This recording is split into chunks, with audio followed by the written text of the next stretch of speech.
Baik, Assalamualaikum warahmatullahi wabarakatuh. Selamat pagi dan salam sejahtera untuk kita semuanya. Bagaimana kabarnya hari ini teman-teman PKPA? Mana suaranya ini? Alhamdulillah, kok yang belakang sendiri yang depan ini? Bagaimana kabarnya? Baik, Bapak Ibu? Baik, Alhamdulillah. Yang depan kursinya bisa diisi dulu boleh? Yo, ya nggak apa-apa, sekarang yang datang ke depan dulu. Ya, kok enggak? Berarti nanti yang di belakang harus aktif ya bertanya. Iya harus berarti ya. Baik. Bagaimana kabarnya Dr. Zamroni pada hari ini? Baik, alhamdulillah.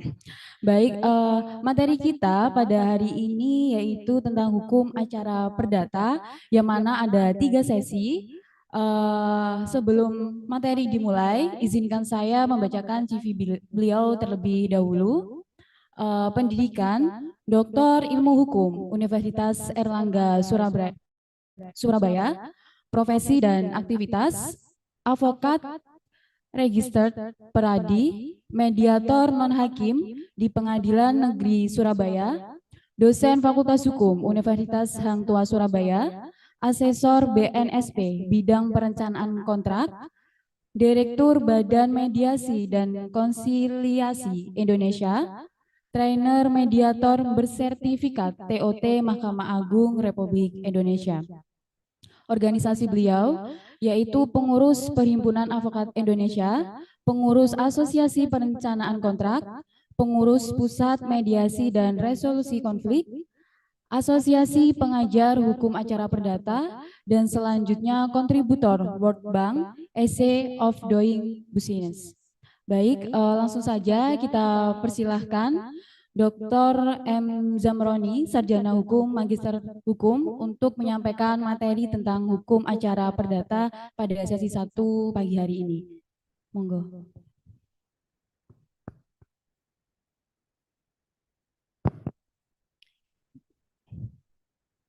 Terima kasih Mbak. Mbak Dian. Oke. Baik, Bapak Ibu. Assalamualaikum warahmatullahi wabarakatuh. Selamat pagi, salam sejahtera bagi kita semua. Kita seriusan saja ya, serius tapi santai. Kita seharian. Saya kalau nonton film itu 3 jam saja sudah ngantuk, tidur biasa saya di gedung film. Ini kita mau ngomong 6 jam bayangin, pasti nanti capek sekali. Makanya Bapak Ibu saudara-saudara sekalian, hari ini saya mungkin tidak banyak memberikan materi berupa teori maupun normatifnya ya. Tapi nanti saya cenderung akan menjelaskan. Dan nanti di bagian akhir kita akan praktek membuat surat kuasa dan surat gugatan. Itu yang penting. Karena pada saat ujian, surat kuasa dan surat gugatan itu nilainya 70% sendiri. Yang 30% itu multiple choice. Jadi Bapak Ibu kalau mau lulus, perbanyak latihan bikin surat kuasa dan surat gugatan. Kenapa harus sering-sering membuat? Karena pakai tangan. Kalau nggak biasa, enggak nutut waktunya. Nanti sebelum ikut ujian, Anda harus membiasakan nulis pakai tangan, bikin surat kuasa. Ya, kayak orang tes drive gitu. Pertama mungkin Anda butuh waktu 2 jam untuk menyelesaikan surat kuasa dan nanti lama-lama cepat. Karena kan sudah nggak lihat-lihat lagi, Anda sudah di otak hafal. Makanya biasakan nulis, jangan diketik, nanti nggak biasa. Dan yang perlu diperhatikan juga adalah memahami kasusnya.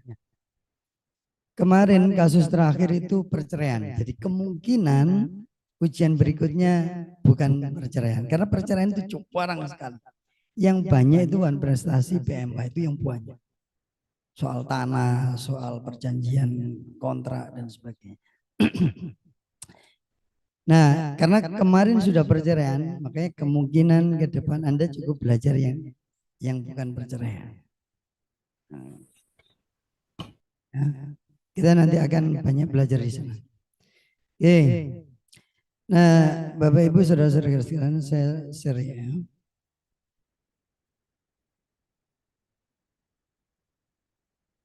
Oke. Kalau sidang perdata itu nggak pakai toga, itu nggak pakai toga. Pakai toga itu khusus pidana. Nah, saudara-saudara, yang penting adalah teman-teman memahami tempatnya. Itu yang sering orang salah, terutama yang baru-baru atau yang bukan peradi. Nah, makanya saya ingatkan dari awal. Tak kasih gambar. Itu posisi sebagai penggugat. Penggugat itu posisinya di sebelah kanan hakim. Wah, sudah itu. Tergugat posisinya di sebelah kiri.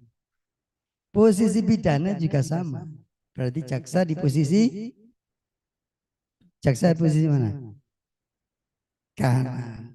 Berarti advokat penasihat hukum posisi mana? Kiri. Pokoknya yang gugat dan yang nuntut itu kanannya hakim. Nah, diingat-ingat. Karena masih seorang itu ada yang salah. Diomel-omeli hakim. Kamu itu sebagai penggugat. Penggugat ngapa disetusin? Itu banyak. Dan kebanyakan bukan peradi. Nah, peradi jangan sampai salah. Ini kan ada sepele, tapi kan memalukan. Apalagi terus dilihat klien. Wah, pengacara kok tidak tahu tempatnya. Ya. Saudara-saudara sekalian, tadi ini sudah dijelaskan ya. Saya juga termasuk mediator non hakim di Pengadilan Negeri Surabaya. Jadi sebelum perdata nanti kita bahas bersama. Sebelum sidang perdata itu kan ada kewajiban mediasi. Nah, para pihak boleh memilih mediator hakim atau non hakim. Bedanya apa? Kalau hakim gratis, kalau non hakim bayar. Makanya saya jarang sekali ditunjuk orang karena bayar.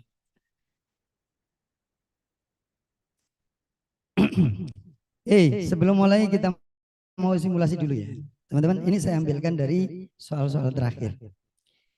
Bawa kertas sama pulpen.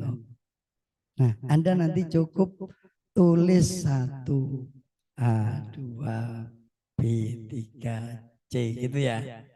Kita nguji kemampuan masing-masing. Jadi jangan harus ditulis. Ini nanti nggak dinilai, cuma teman-teman mulai belajar mengukur diri. Saya itu kurangnya di mana? Kita mau lihat multiple sampai 15 saja. Nanti kalau Anda 100 benar semua dari 15, berarti Anda sudah siap ujian. Kalau cuma separuh, perlu banyak buka buku lagi. Ya. Kita mulai. Tulis saja nanti 1, A, 2, B, gitu aja. Nanti kita cek, kita ulang. Nomor 1. Bisa dibaca ya.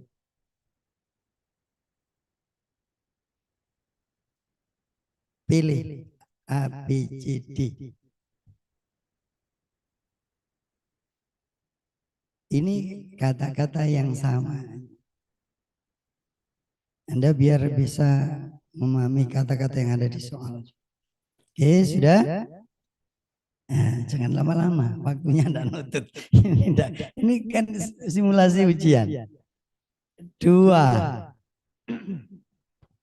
Yang di rumah juga ya, yang online bisa ikut ya. Mengukur diri saja, biar tahu kemampuan masing-masing. Sudah? 3.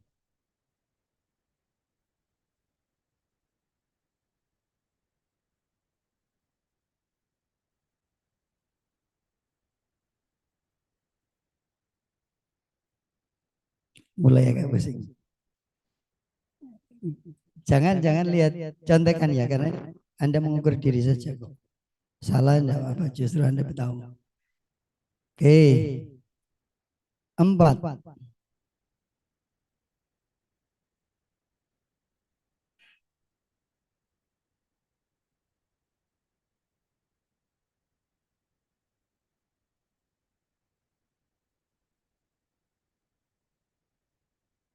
Sudah? 5.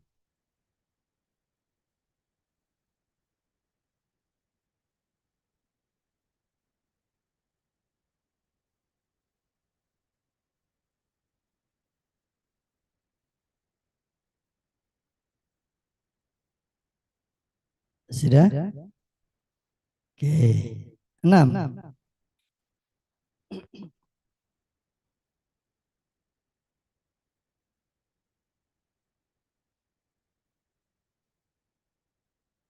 Yang fresh graduate mungkin masih agak mending ya. Yang sudah berapa tahun agak lupa. Oke, sudah? 7.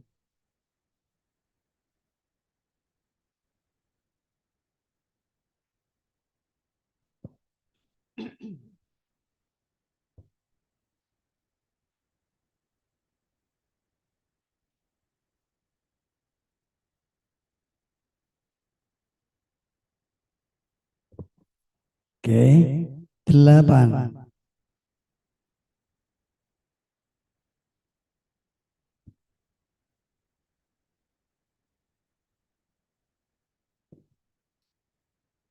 Oke, 9.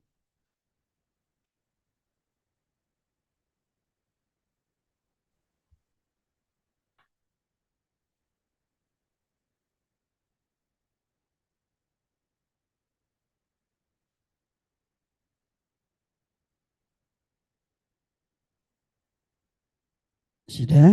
10.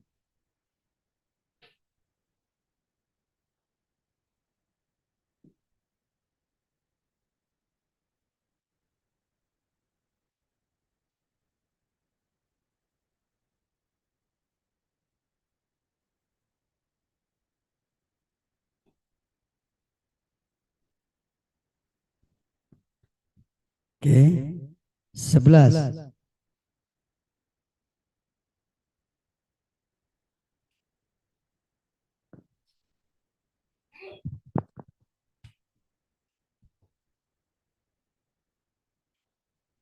Sudah? Teman-teman perhatikan soalnya ya. 12.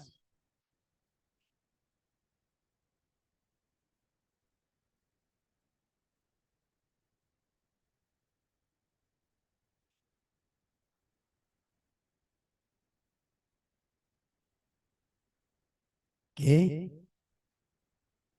13.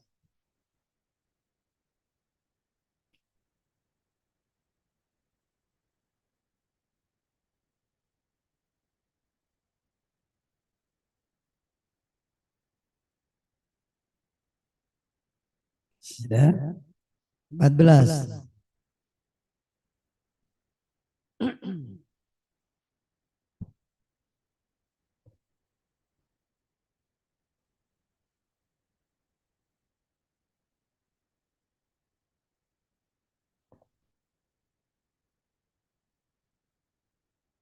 Terbaca ya belakangnya.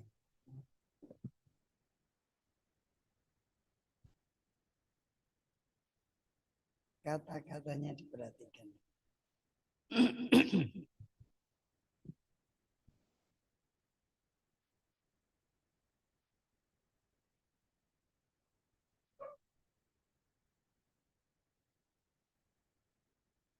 Sudah? Terakhir.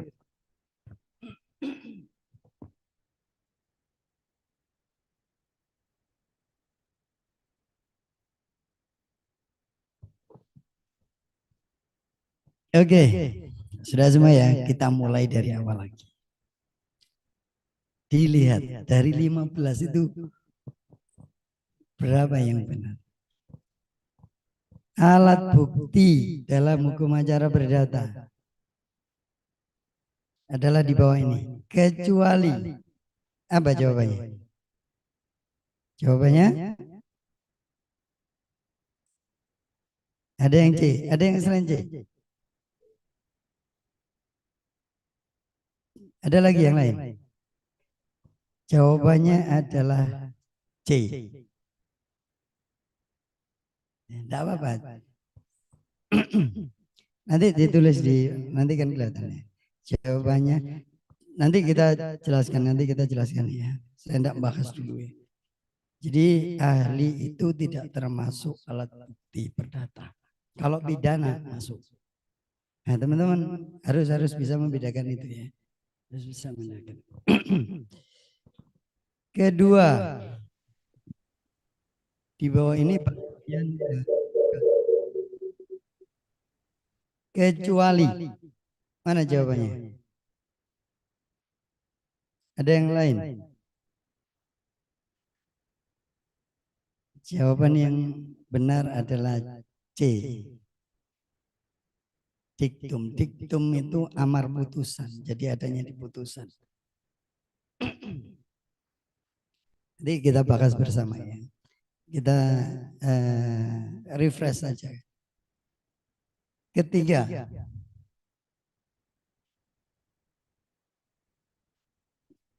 putusan yang amarnya menghukum. Jawabannya apa?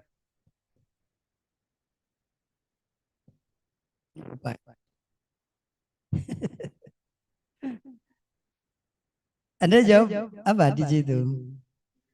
Ya? Ada yang C, ada apa lagi? B, ada lagi? Jawaban yang benar adalah C.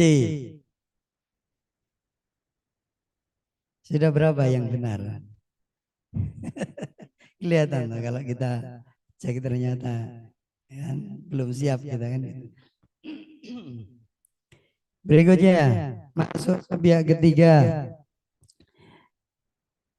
yang tujuannya membela salah satu pihak. Jawabannya C. Benar.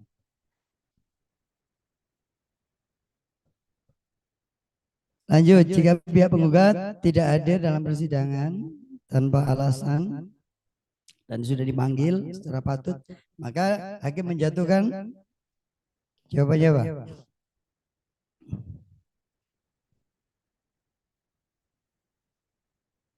B. Ada lagi yang lain? Jawaban yang benar adalah D. Gugur. Perhatikan soalnya. Jika pihak penggugat tidak hadir, bukan tergugat. Kalau tergugat yang tidak hadir, first step. Kalau penggugat yang tidak hadir, maka gugur gugatannya. Nah, nanti kita bahas. Makanya perhatikan ya, kalau baca soal. Berikutnya, kaidah asas audi et altram partem. Nah, maksudnya apa? Jawaban yang benar mana? Ya.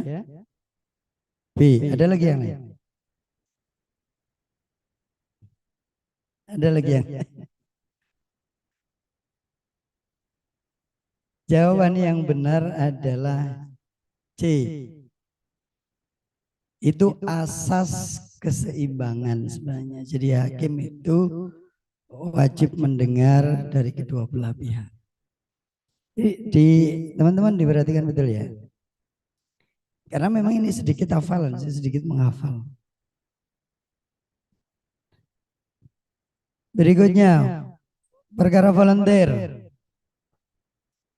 adalah di bawah ini, kecuali yang mana? Apa? A, B, C, D, D.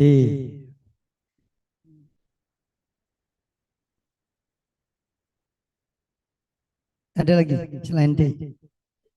Ya? B. Oke. Volunteer itu permohonan. Karena permohonan maka tidak ada sengketa. Maka yang jawaban yang benar adalah B.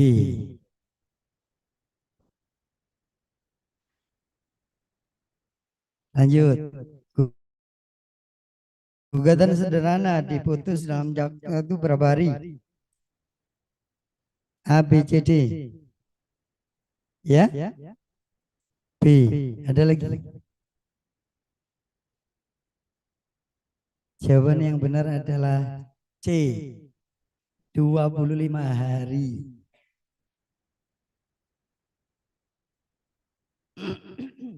Lanjut. GS, gugatan sederhana diajukan terhadap perkara dengan nilai maksimal ABCD. 200. Ada lagi?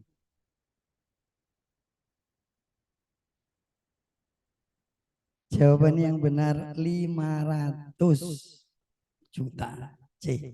Pertama memang 200. Teman-teman perhatikan kalau dulu pernah belajar 200 mungkin ya.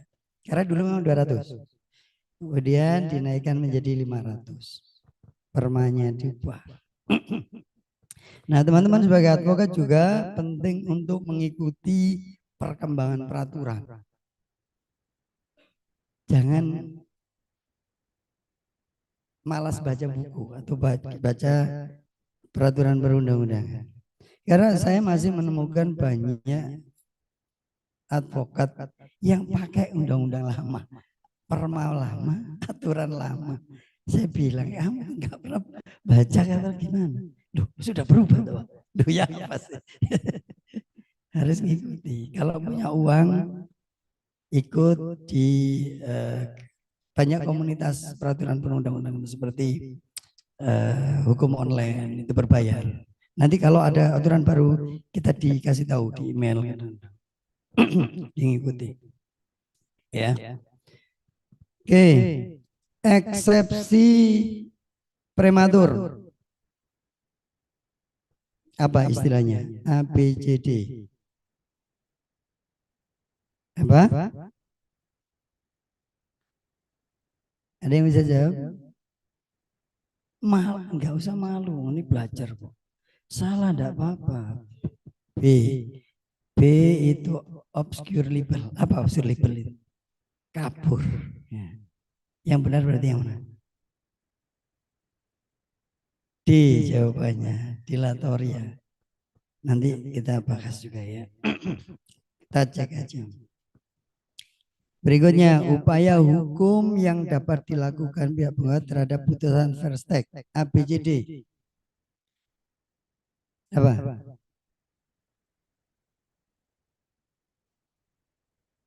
C. Verset. Ada lagi? Ada lagi? Jawaban yang benar B. Banding. Perhatikan soalnya. Upaya yang dilakukan penggugat.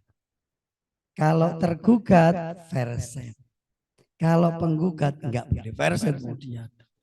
Dia hanya boleh banding. Teman-teman perhatikan betul ya. Kalau baca soal, baca jawaban perhatikan. Kadang ada yang suka agak-agak menjebak. Nah, ini latihan saja.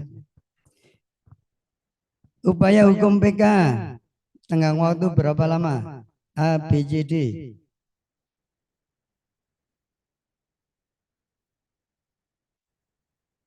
Halo? 120. Ada lagi yang lain? Jawabannya D, 180. Tidak apa-apa ya. Oke. Upaya hukum banding diajukan tenggang waktu berapa lama? A, B, C, D. Jawabannya benar mana?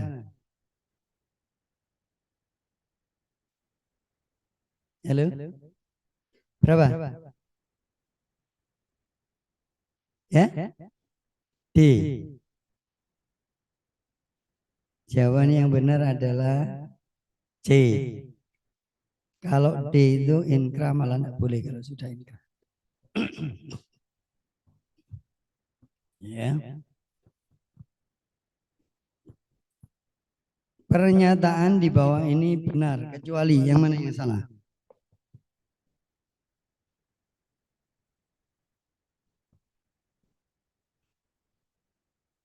Ya, silakan. Yuk. B, ada lagi yang lain?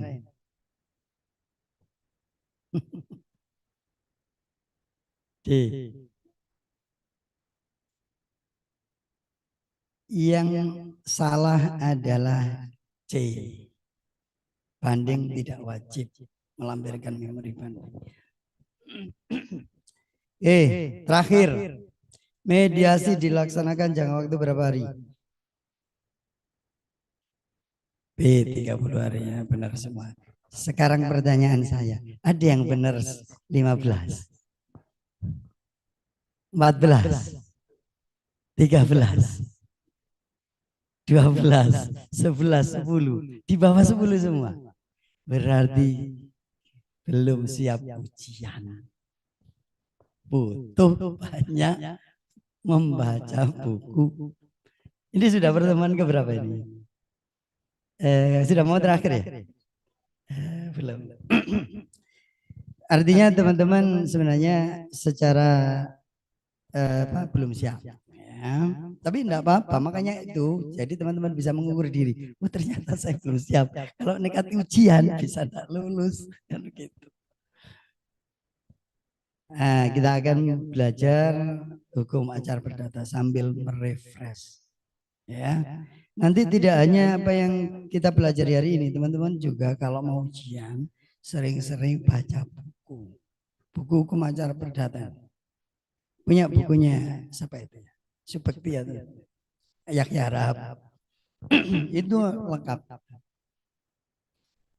Tapi memang multiple choice ini cuma nilainya 30%. Yang paling penting teman-teman nanti bagaimana bisa membuat surat kuasa dan gugatan. Makanya hari ini nanti kita banyak di situ. Saya push di situ. Nanti kalau ada waktu kita praktek. Teman-teman praktek ya. Oke, baik kita mulai ya. Hukum acara perdata. Menurut Sudikno, hukum acara perdata itu adalah peraturan yang mengatur bagaimana caranya menjamin hukum perdata material itu ditaat. Jadi sebenarnya hukum acara perdata itu tujuannya untuk menjamin pelaksanaan hukum perdata. Hukum perdata itu apa? Misalnya jual beli itu diatur hukum perdata. Kemudian bagi waris, kemudian perkawinan, itu kan diatur di dalam hukum perdata ya. Nah, ketika aturan hukum perdata itu tidak ditegakkan atau dilanggar oleh para pihak, misalnya jual beli. Jual beli penjualnya sudah menyerahkan barang tapi pembelinya tidak mau bayar. Ini artinya ada yang melanggar aturan hukum perdata. Nah, bagaimana agar ini bisa ditegakkan, agar yang belum mendapatkan haknya itu dapat memperoleh haknya, maka dibuatlah hukum acara. Jadi sebenarnya hukum acara itu adalah hukum yang fungsinya untuk menegakkan hukum perdata material. Nah, hukum acara perdata disebut juga dengan hukum perdata formil atau prosesual, karena memang proses, bentuknya dalam proses. Nah, secara umum hukum acara perdata itu adalah mengatur bagaimana cara orang menggugat dan juga menjawab gugatan di pengadilan. Itu yang diatur. Setelah diajukan gugatan, hukum acara juga mengatur bagaimana cara hakim memeriksa dan memutus perkara. Jadi tidak boleh saenake dhewe. Ada aturan yang mengatur bagaimana hakim beracara. Harus melalui step by step. Tidak boleh kemudian baca gugatan langsung diputus. Tidak boleh. Atau dia bikin putusan tanpa pertimbangan, tidak boleh. Jadi itu diatur semua. Dia juga wajib memeriksa dua-duanya, memberi kesempatan dua-duanya. Audiel partem itu tadi dan sebagainya. Dan yang terakhir hukum acara perdata juga mengatur bagaimana cara pengadilan melaksanakan putusan. Karena yang melaksanakan putusan adalah pengadilan. orang tidak boleh eksekusi sendiri. Ini ada kadang-kadang pengacara eksekusi sendiri. Saya heran, lulusan mana orang itu? Di somasi ini saya sudah menang. Anda harus pergi dari situ. Kalau enggak, saya usir. Loh, gimana caranya? Karena yang melakukan eksekusi itu hanya pengadilan. Tidak boleh selain pengadilan. Meskipun sudah punya putusan. Ya, diperhatikan. Nanti tapi kita belajar ya prakteknya. Oke, ada beberapa sumber hukum. Ya, jadi bukan dasar hukum ya. Karena doktrin itu bukan dasar hukum, sumber hukum. Termasuk hukum adat. Teman-teman kalau SEMA itu peraturan apa enggak? SEMA itu termasuk peraturan apa enggak? Halo? Surat edaran Mahkamah Agung itu termasuk peraturan apa tidak? Bukan. Maka SEMA tidak boleh dipakai untuk menjadi dasar hukum. Berdasarkan SEMA, nggak boleh. SEMA itu surat edaran, bukan peraturan. Kalau peraturan itu perma. Jadi sebenarnya SEMA itu tidak mengikat, tetapi dia digunakan sebagai pedoman secara internal. Tapi hakim pun nggak boleh, misalnya di putusan dia menyebutkan berdasarkan SEMA juga nggak boleh. Karena surat edaran itu dia surat gitu loh. Ya. Jadi Anda tidak boleh kemudian menyebutkan berdasarkan SEMA, tidak boleh. Karena SEMA itu bukan peraturan, tidak termasuk peraturan. Itu cuma sekedar himbauan. Himbauan Ketua Mahkamah Agung kepada jajarannya. Boleh nggak tidak diikuti? Boleh sebenarnya, tapi kan tidak berani hakim-hakim mengikuti. Cuma yang nggak boleh dipakai sebagai dasar, ya. Yang boleh dipakai dasar itu peraturan. Pokoknya kalau ada peraturan, nah itu dasar hukum. Peraturan menteri, peraturan daerah, peraturan presiden, peraturan gubernur, peraturan Mahkamah Agung, peraturan Mahkamah Konstitusi, itu peraturan. Kalau surat edaran tidak termasuk. Diperhatikan ya, jangan sampai salah. Soalnya ada yang berdasarkan SEMA. Ini kuliahnya dulu tidak masuk. Soal peraturan perundang-undangan. Kalau jurisprudensi malah boleh, karena jurisprudensi itu masuk sebagai rujukan. Boleh dipakai sebagai dasar. Oke. Nah, sumber hukum perdata, acara perdata ya sampai sekarang ini memang masih peninggalan zaman Belanda.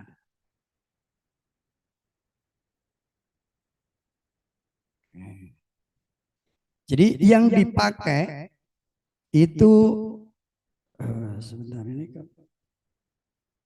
Iya. Yang dipakai adalah aturan-aturan Belanda. Sampai hari ini kita belum punya kitab undang-undang hukum acara perdata. KUHAP sudah ada, tapi KUHAP belum ada sampai sekarang. Sehingga memang ada di mana-mana. Dan hukum acara perdata itu tidak hanya di HIR, RBG, orang kebanyakan begitu ya. Tapi juga ada di undang-undang. Hampir semua undang-undang itu ada hukum acaranya. Hampir semua undang-undang itu ada hukum acara, tapi ya sedikit-sedikit. Sedikit-sedikit. Terakhir itu misalnya undang-undang kesehatan yang baru tahun 2023 kemarin, itu juga ada hukum acara. Jadi ada ketentuan kalau dokter digugat, maka dia wajib meminta rekomendasi kepada majelis disiplin. Itu hukum acara. Hukum acara itu makanya kalau kita belajar hukum acara itu lebih sulit sebenarnya, karena apa? Tersebar di mana-mana. Tidak hanya di kayak pidana kan KUHAP sudah cukup, sudah.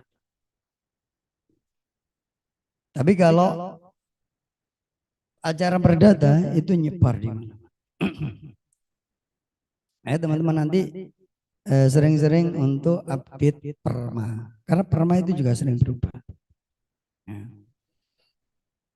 Oke, teman-teman kalau ada pertanyaan langsung angkat tangan ya.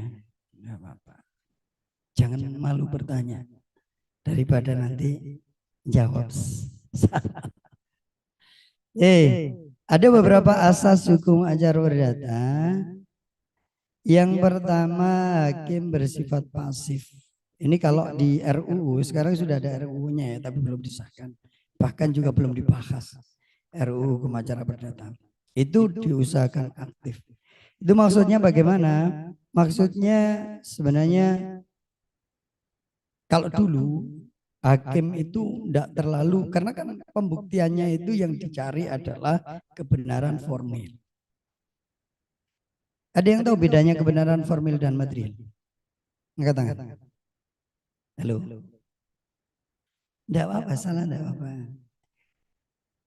Kak, ada yang jawab benar, saya kasih buku saya ini. Saya bawa buku. Yuk. Angkat tangan. Halo. Saya punya buku loh. Apa bedanya kebenaran material dan kebenaran formil? Yang fresh graduate angkat tangan.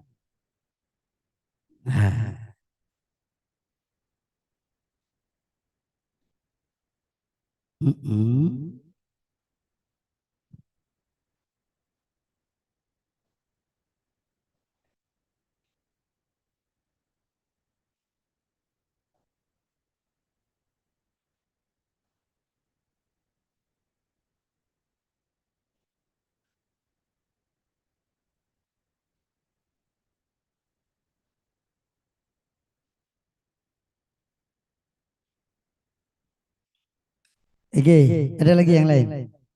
Satu lagi untuk perbandingan. Halo. Yang sudah 2 tahun lulus. 3 tahun. 4 tahun. Halo. Mbak, yang belakang itu baju hijau. Ayo. Duduk belakang malah tak tunjuk. Salahnya sendiri duduk belakang. Ayo, nggak apa-apa. Nggak usah malu. Oh, salah itu enggak apa-apa di belajar kok. Nggak masalah. Saya juga belum tentu benar semua. Kadang ya lupa. Ayo, apa bedanya kebenaran formil dan material? Singkat saja. Saya kurang tahu, Pak.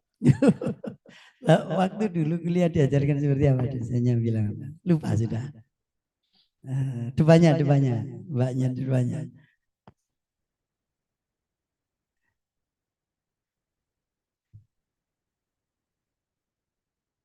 Enggak apa-apa. Pengacara itu enggak boleh malu. Ya. Satu hal yang harus dimiliki oleh advokat itu enggak boleh malu ngomong. Makanya kan, ya mohon maaf, mayoritas advokat itu dari mana? Yang kenceng-kenceng. Medan. Soalnya ngomongnya sudah. Makanya tidak boleh malu, Anda tidak boleh malu. Advokat tidak boleh malu. Tapi jangan asal ngomong gitu. Tapi ya nggak boleh malu. Salah satu yang harus dimiliki oleh advokat adalah kemampuan retorika, kemampuan bicara. Tapi bicara argumentasi hukum itu nggak asal. Nah, makanya teman-teman harus belajar untuk bicara. Yuk, Mbak.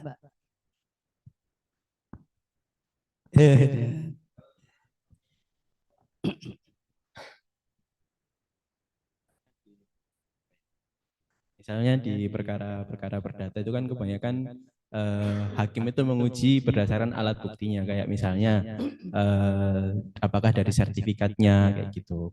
Nah kalau di material itu kan rata-rata di pidana. Nah hakim itu lebih banyak aktif untuk menguji berdasarkan dari kejadiannya seperti itu. Oke. Ada yang mau lagi? Satu. Sebelahnya. Mas. Bedanya kebenaran formil dan material. Ini sederhana loh. Ini cukup mendasar, sederhana tapi cukup mendasar. Agar Anda paham apa sih bedanya kalau kita mau jadi advokat itu apa sebenarnya yang mau kita uji itu loh apa? Antara perdata dan pidana yang mau diuji itu apanya? Kalau Anda tidak paham itu susah nanti. Anda nggak bisa ngomong sama klien. Misal ditanya, Pak, saya perlu bukti apa? Anda bingung nanti. Nggak tahu apa yang mau diuji, ya kan? Dan pidana sama perdata beda. Yang mau diuji beda. Apa yang mau kita bawa ke pengadilan beda. Senjatanya juga beda. Alat buktinya juga beda. Karena memang yang mau kita cari kebenarannya berbeda. Dan ini sangat esensial, maksudnya paling mendasar. Anda harus paham itu. Oke, baik, silakan.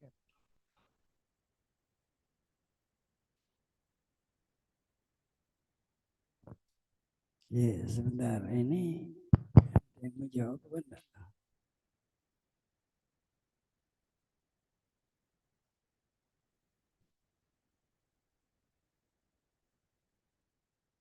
Ya, silakan Mas.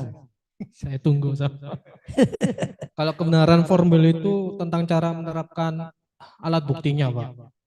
Kalau material tentang dapat atau tidak dapatnya diterimanya alat bukti tersebut, Pak. Terima kasih. Oke. Yang di rumah ada yang mau jawab? Tadi siapa ini yang mau jawab ini? Halo, yang di rumah ada yang mau jawab? Ini Kusufi jawab apa? Kebenaran formil dapat dibenarkan berdasarkan bukti persidangan. Muji Wahid, kebenaran material, kebenaran yang sebenarnya. Oke, bukunya saya simpan dulu ya. Nanti buat pertanyaan berikutnya. Jadi sebenarnya kebenaran yang dicari di dalam kasus perdata dan pidana itu beda. Contohnya saja misalnya soal sertifikat ya, dan sengketa tanah. Sengketa tanah, kalau Anda punya klien, punya perkara soal sengketa tanah, kalau Anda bawa ke pengadilan dalam forum perdata, maka Anda hanya cukup membawa bukti sertifikat. Atau kalau klien Anda tidak punya sertifikat, tapi yang dipunyai letter C, ya letter C dan kawan-kawannya. Karena apa? Yang diuji itu hanya formalitasnya saja. Tidak penting apakah surat itu benar apa enggak, tidak penting. Yang penting asli dibuat oleh pejabat, ya sudah. Itu berarti benar. Orang punya sertifikat, terus dianggap dia pemilik tanah. Sesederhana itu, karena formal, kebenarannya itu formalitas. Tapi kalau pidana, tidak seperti itu. Kebenaran yang diuji adalah kebenaran hakiki. Meskipun punya sertifikat, asli diuji sertifikatmu itu diperoleh benar apa enggak. Diuji ke situ. Makanya ada kasus di perempatan Raya Darmo, tahu? Wismilak, itu dia punya sertifikat, tapi sekarang jadi tersangka. Kalau perdata, sudah dia yang punya. Saya punya Pak, saya punya sertifikat. Gitu. Tapi perdana, pidana, belum tentu. Sertifikatmu benar apa enggak? Jangan-jangan dulu perolahannya enggak benar, main sama kepala BPN. Nah, diuji lebih ke dalam. Kebenaran material ya, kebenaran yang benar-benar hakikat. Tidak hanya formalitas. Formalitas itu siapa yang membawa surat, yaitu pemilik, itu formalitas. Tetapi kalau material belum tentu, jangan-jangan kamu colong itu sertifikatnya misalnya. Atau dia munculnya karena tidak benar. Nah, yang diuji berbeda, bisa dipahami ya?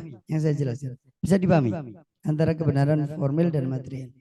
Jadi formil itu hanya cukup surat saja. Itu penting. Itulah kenapa bukti pertama dari hukum perdata, hukum acara perdata adalah surat. Tetapi alat bukti yang utama di pidana adalah saksi.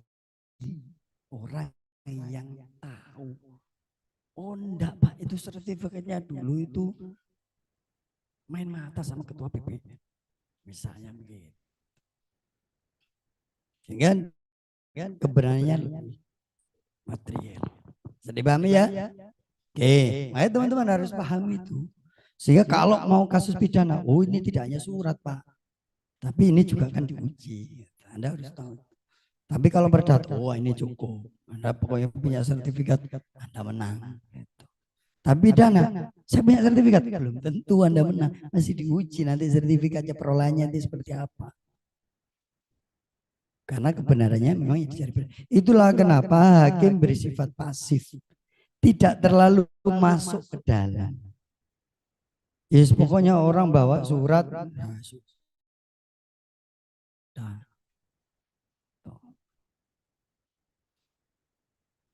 Maksudnya tidak ikut tanya-tanya, beda sama pidana. Pidana itu hakim harus tanya panjang. Tipikor tanyanya panjang, lebih panjang dari jaksa sama penasihat hukumnya. Tapi kalau perdata yang nanya-nanya lebih banyak itu ya para pihak, penggugat dan tergugat. Hakimnya kadang tidak nanya.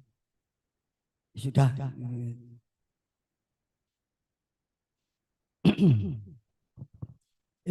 Yang kedua, persidangan terbuka untuk umum. Jadi secara prinsip semua perkara perdata itu terbuka untuk umum. Meskipun ada yang tertutup. Contohnya kasus apa yang tertutup? Ya, perceraian. Kapan dia kemudian dinyatakan terbuka? Ya, ketika pembacaan putusan. Jadi waktu baca putusan itu orang boleh masuk. Biar tahu ini sudah cerai. Atau oh ini tidak jadi cerai. Tapi waktu membahas pembuktian tidak boleh ikut karena itu urusan rumah tangga. Rahasia maksudnya begitu. Tapi secara prinsip persidangan terbuka untuk umum. Di luar perceraian misalnya semua boleh lihat. Makanya kalau ada kasus perceraian Anda sudah harus keluar. Jangan sampai diusir. Nanti kalau sidang biasanya diam di dalam. Kalau di perceraian sidang perceraian Anda harus keluar dari ruang sidang. Yang ketiga, hakim mendengar kedua belah pihak. Nah ini yang tadi ya, audiat alteram partem. Ini dihafal ya, sedikit-sedikit dihafal. Artinya hakim memiliki kewajiban untuk memberikan kesempatan yang sama kepada penggugat maupun tergugat. Tidak boleh hanya ditawarkan kepada penggugat saja membuktikan misalnya. Yang tergugat tidak boleh mengajukan saksi, tidak boleh. Karena itu bisa dipakai untuk alasan banding nanti. Tidak diberikan kesempatan mengajukan bukti, boleh nanti bisa dibatalkan keputusannya. Yang keempat, putusan disertai alasan hukum. Ini juga begitu. Jadi putusan itu wajib ada pertimbangan hukumnya dan semua harus dipertimbangkan.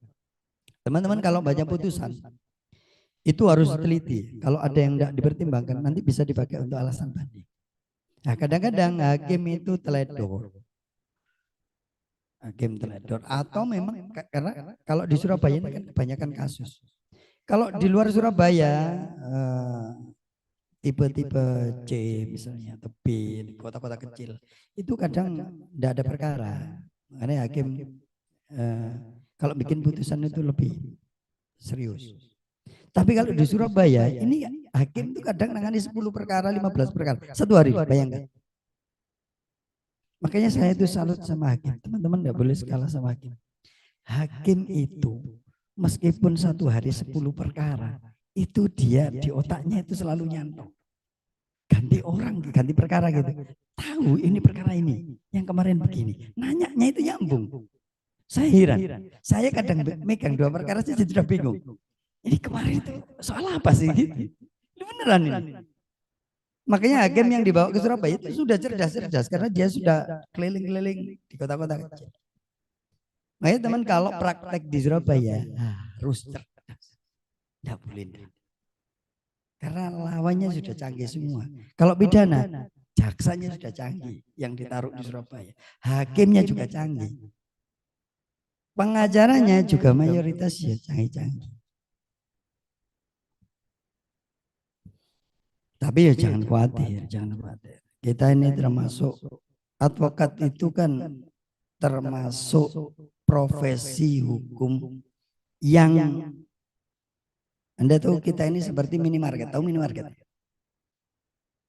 Nyari apa saja itu ada. Itu advokat. Tapi sebisa mungkin nanti teman-teman kalau sudah praktek, sudah punya pengalaman beberapa tahun misalnya, bikin spesialis saja. Saya itu spesialis kontrak, waris, tanah. Udah itu. Kadang-kadang kalau diminta tipikor ya kadang-kadang. Ada harus spesialis. Kalau enggak nanti Anda enggak memahami betul. Ya seperti minimarket itu, nyari apa saja ada. Sabun ada, kerupuk juga ada. Minum ada. Nah advokat itu memang begitu di awal-awal. Pidana ya bisa, perdata ya bisa. Perkara apa bisa? Cerai bisa. Perjanjian bisa. Waris bisa. Semua bisa. Tapi ya bisa-bisa.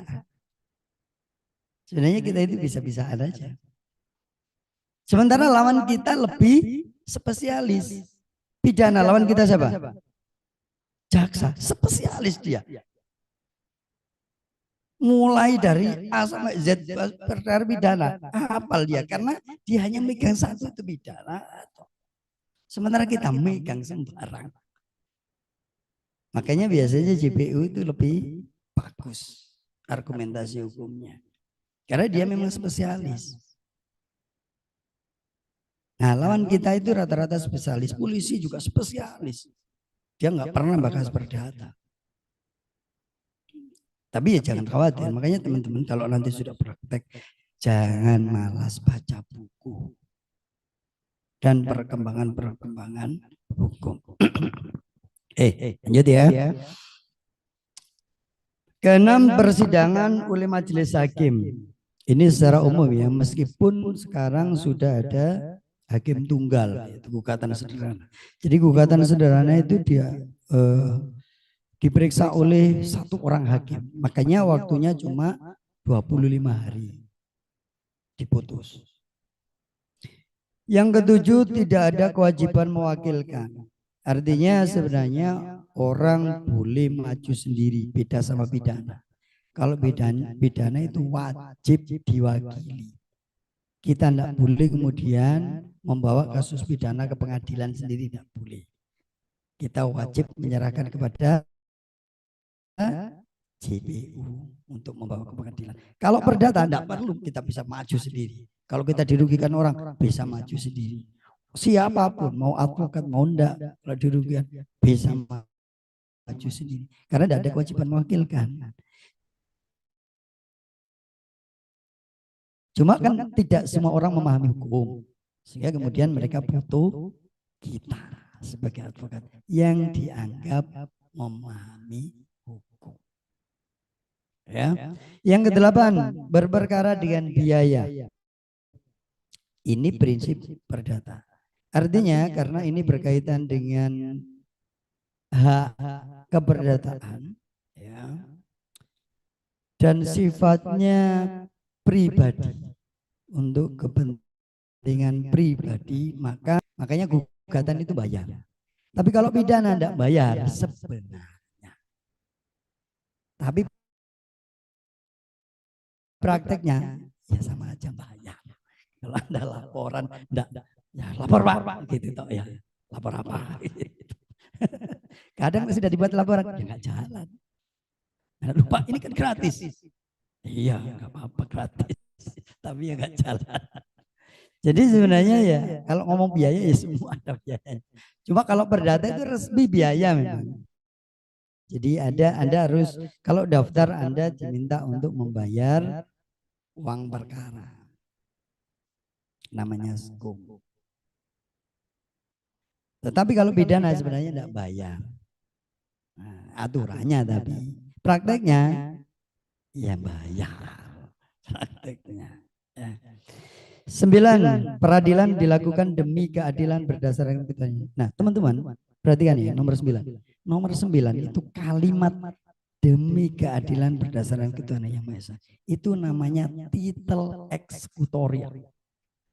Jadi kalau ada surat apapun yang ada kalimat itu berarti bisa dieksekusi. Selain di putusan yang ada kalimat ini di mana? Halo? Selain di putusan yang ada kalimat demi keadilan berdasarkan ketentuan Yang Maha Esa ada di mana?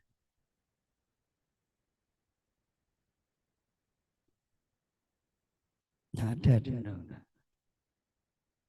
Ada di mana? Karena undang-undang kan tidak bisa dipakai untuk eksekusi.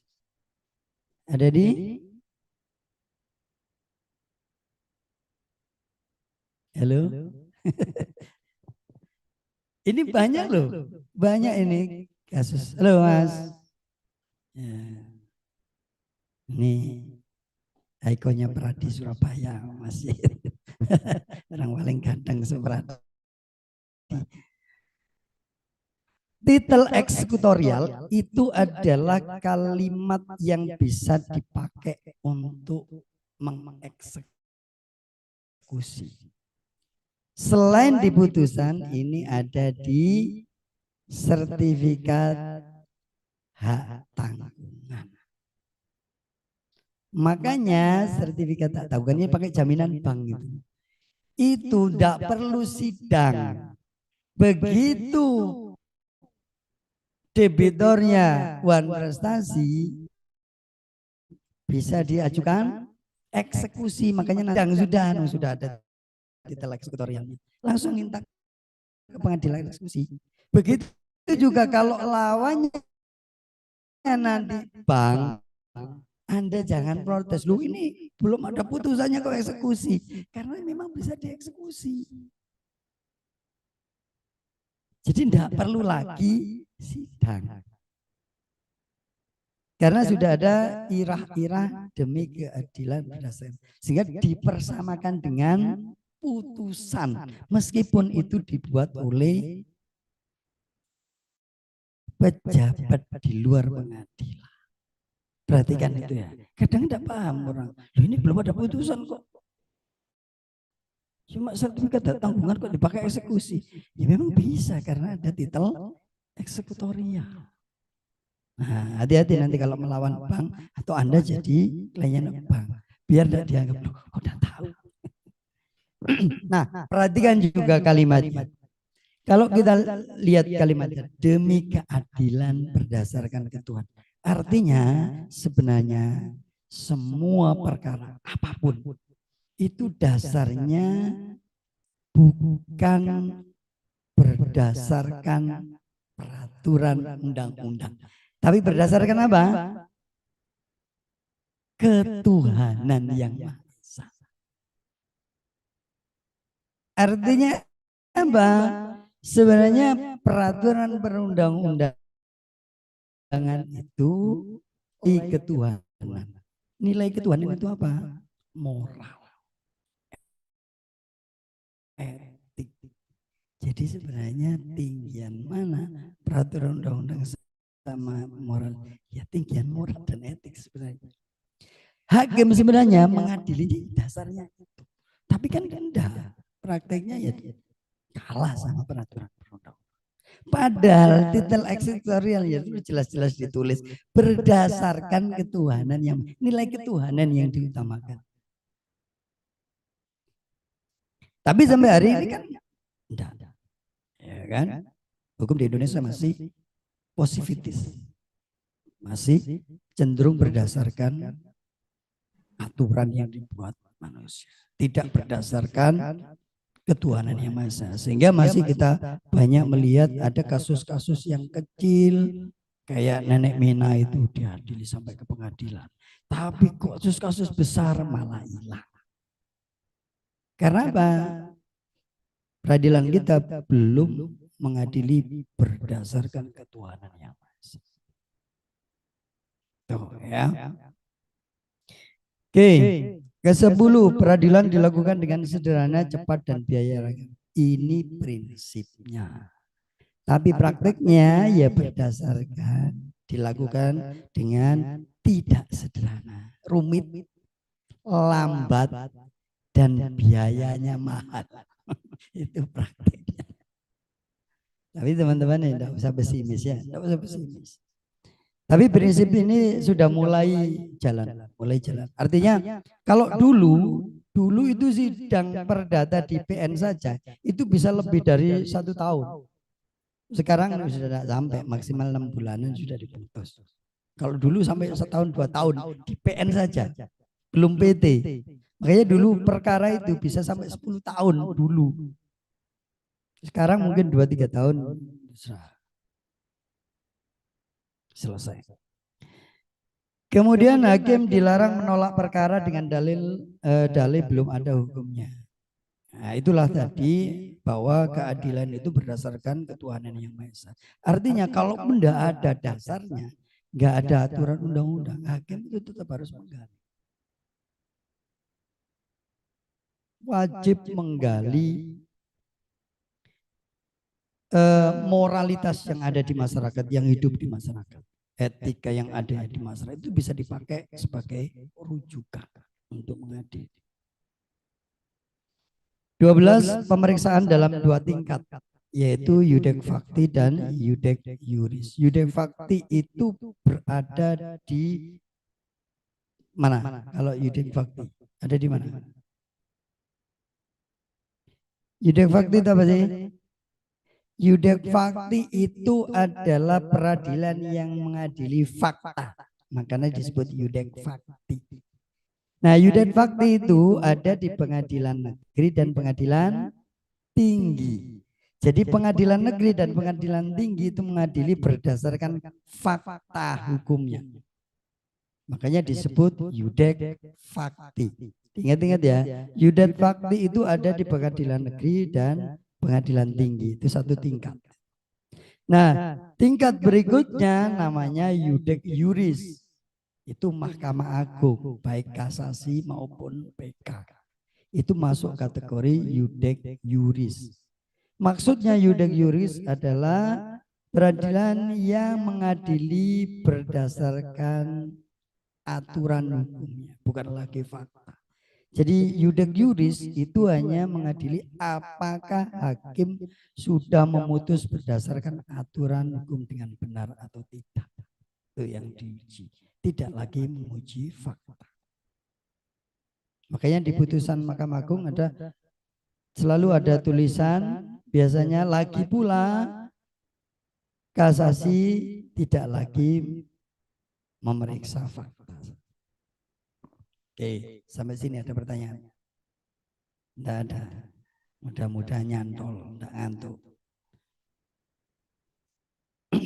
Yang di rumah ada pertanyaan?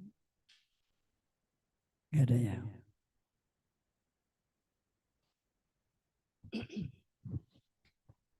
Oke, sekarang kita masuk surat kuasa. Saya akan menjelaskan secara normatif dan teoritis dulu ya. Nanti kita praktekkan. Saudara-saudara sekalian, ada beberapa dasar hukum dan sumber hukum. Makanya saya pakai dasar hukum dan sumber hukum. Kenapa? Karena SEMA itu bukan dasar hukumnya, tapi dia bisa dipakai sebagai sumber. Jadi dia bisa dipakai pedoman, tapi tidak dipakai sebagai dasar. Nggak boleh. Nah, dasar dan sumber hukum surat kuasa itu ada di BW, ada Burkharlah Wetbook ya, atau KUH Perdata. Kemudian ada juga di HIR dan RPG. Ada di Permenlu. Jadi macam-macam. Permenlu itu soal legalisasi dokumen, nanti saya jelaskan. Jadi kalau teman-teman ini masih banyak yang enggak paham. Yang sudah praktek puluhan tahun, ada yang enggak paham. Itu maksudnya surat kuasa yang diterima oleh klien yang ada di luar negeri. Itu beda. Aturannya beda khusus. Begitu juga klien Anda yang orang tua nggak bisa tanda tangan, cap jempol, itu ya beda perlakuannya. Tidak boleh disamakan. Nanti kita pelajari ya. Ini dasar hukumnya ya. Nanti bisa dilihat masing-masing. Kalau bisa teman-teman gini ini nanti dapat ya, bisa dibagi ya. Nanti gini itu di-download. Download, taruh di laptop. Sekali waktu nanti pasti pakai. Nah, pemberian kuasa itu adalah suatu persetujuan yang berisikan pemberian kekuasaan kepada orang lain yang menerima untuk melaksanakan suatu atas. Jadi sebenarnya pemberian kuasa itu kalau kita lihat di pasal 1792 itu persetujuan memang. Tetapi tidak termasuk perjanjian. Ya, perhatikan ya. Memang itu persetujuan, satunya setuju memberikan kuasa, satunya setuju untuk menerima kuasa, tapi tidak masuk kategori perjanjian. Sehingga aturan-aturannya yang tidak seperti perjanjian. Kalau perjanjian bisa enggak dibatalkan oleh satu pihak? Tidak bisa, tapi kuasa bisa enggak? Bisa. Karena memang beda, meskipun ada kata-kata persetujuan. Ini kadang-kadang ada yang apa? Lu ini persetujuan. Bukan memang persetujuan, tapi itu bukan perjanjian. Harus dibedakan. Memang pasti orang masa terima kuasa nggak setuju, ya setuju. Tapi kan memang bukan perjanjian, nggak ada klausul-klausul dan sebagainya. Ya. Nah, kita sekarang bicara soal legal standing. Ini yang harus teman-teman perhatikan betul ya. Nah, minta tolong diperhatikan. Karena jangan sampai salah. Ini juga di dalam praktek banyak yang salah. Jadi yang memiliki legal standing untuk memberikan kuasa ini tolong diperhatikan betul ya. Jangan ngantuk.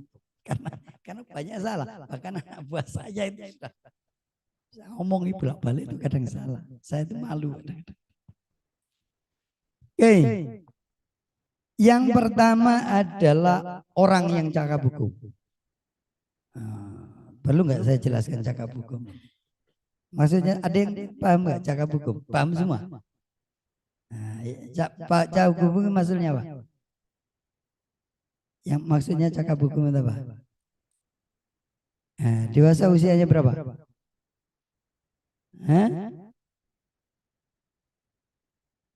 Di bawah 21 enggak boleh. Usia berapa? Usia 18.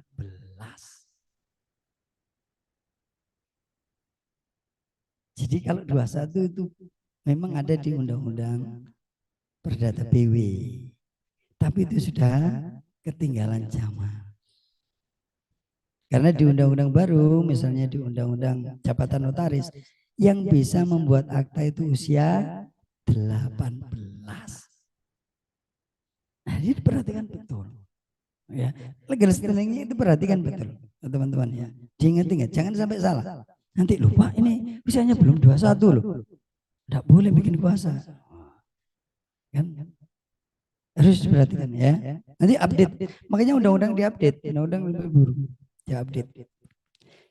Nah, bahkan ada yang usia 17 tahun itu bagi orang yang mau mendirikan PT perorangan. Itu 17 boleh. Memang begitu aturannya, lex spesialis. Jadi kalau dia punya PT, mewakili PT perorangan, dia sudah boleh bikin kuasa meskipun usianya 17. Nah, hal-hal gini ini harus dipahami teman-teman ya. Dipahami betul, harus update. Dan tidak semua advokat update pengumuman. Tidak semua update. Makanya saya selalu tekankan di dalam BKPA, Anda harus update. Kalau tidak ketinggalan. Saya ini kenapa update? Karena kebetulan saya juga dosen. Jadi kan update. Tapi kalau advokat yang bukan dosen cenderung tidak update. Saya harus update karena kan saya ngajar gitu. Sehingga saya punya nilai plus. Saya ngajar, saya dosen, saya sering ngasih seminar. Sehingga saya dengan sendirinya saya harus update. Nah, tapi sebagian besar lawyer itu kan bukan dosen, tidak ngajar. Sehingga kadang lupa dengan update. Sudah pakai gaya lama aja, aturan lama dipakai.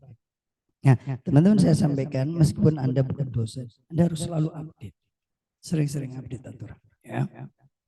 Nah, orang yang cakap hukum pertama, ya, dan memiliki hubungan dengan objek sengketa, karena ini banyak yang salah. Saya masih menemukan ada orang menggugat atau memberikan kuasa padahal dia tidak punya legal standing.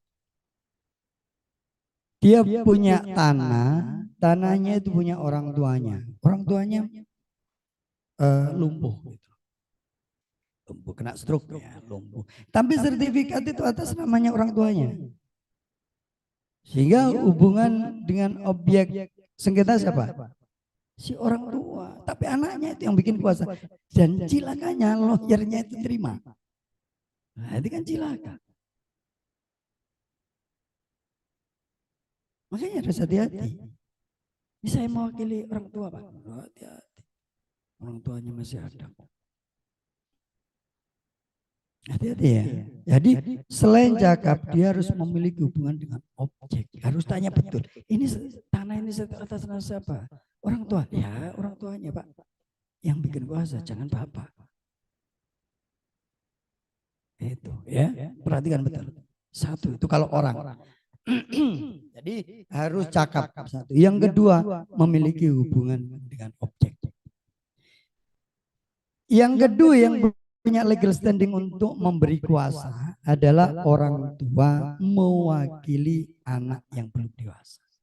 Nah, anak yang belum dewasa, jangan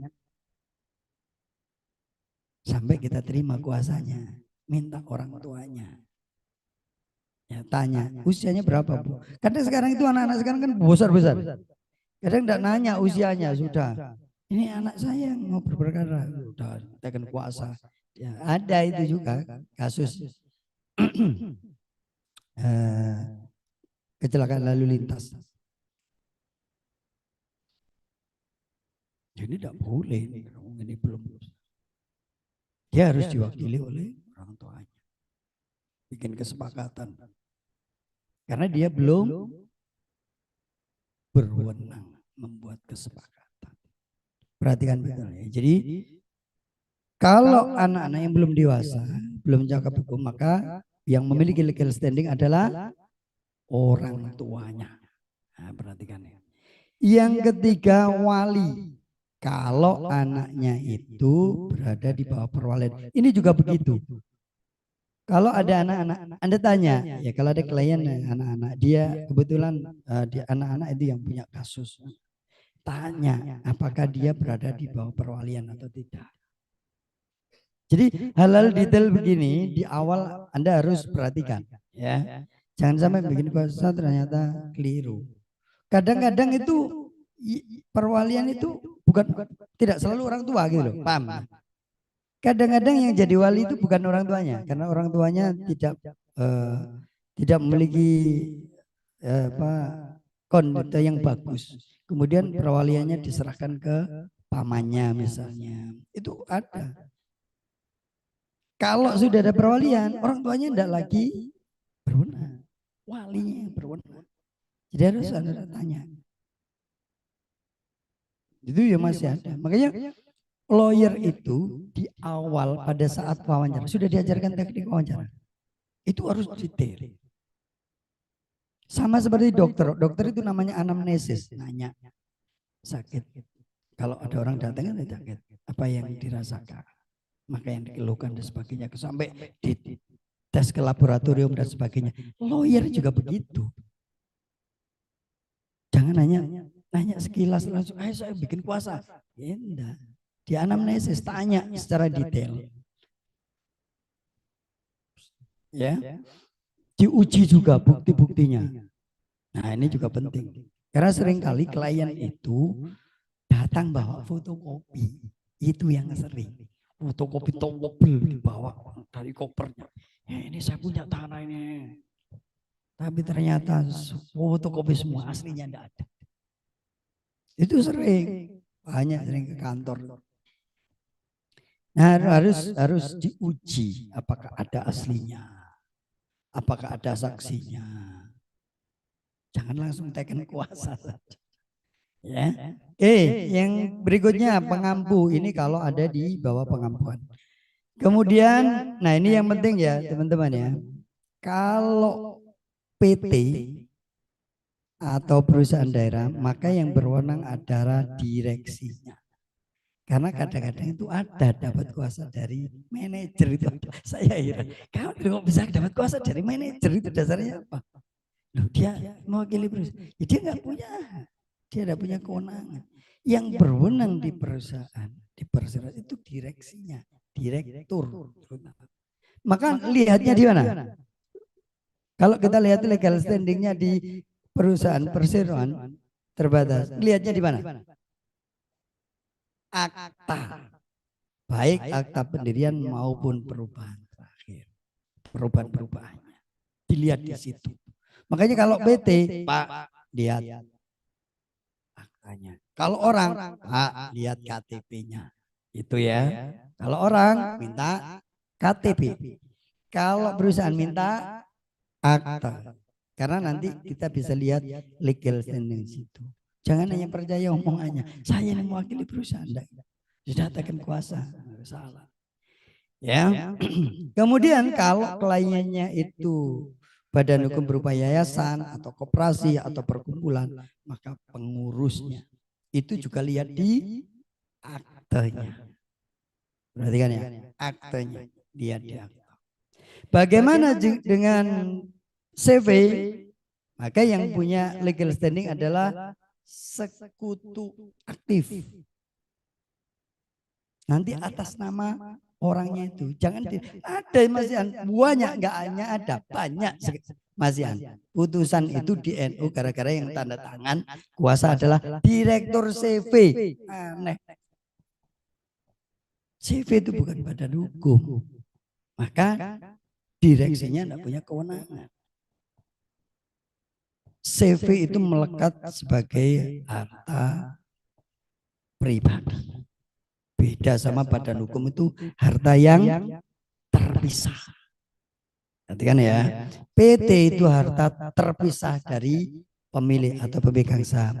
Tapi kalau CV hartanya itu melekat. Makanya CV nggak masuk badan hukum. Nggak boleh direktur CV, nggak boleh.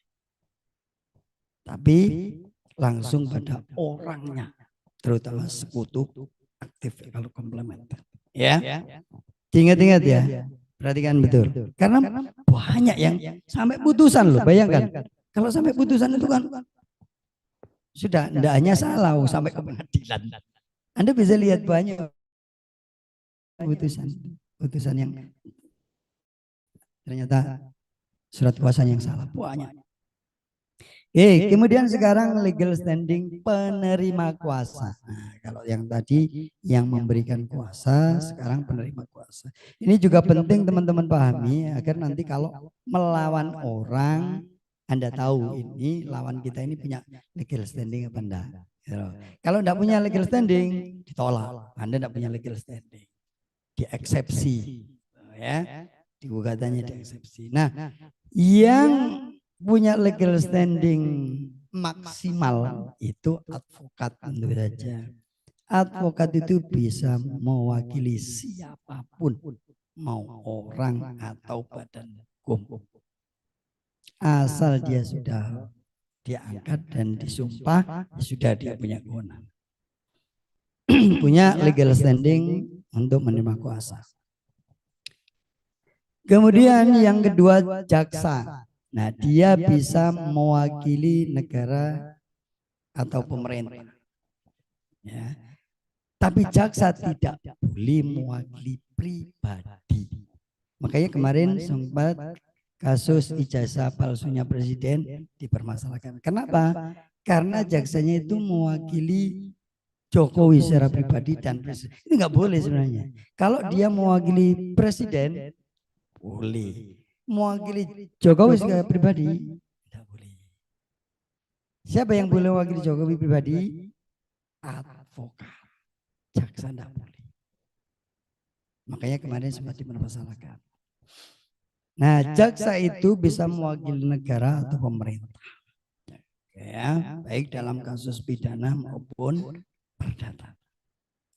Kemudian ASN, PNS itu bisa mewakili instansi pemerintah. Makanya teman-teman kalau melawan pemerintah, misalnya Pemkot Surabaya, atau pemerintah kabupaten, itu biasanya yang muncul bagian hukum, biro hukumnya. Memang boleh dia mewakili instansinya.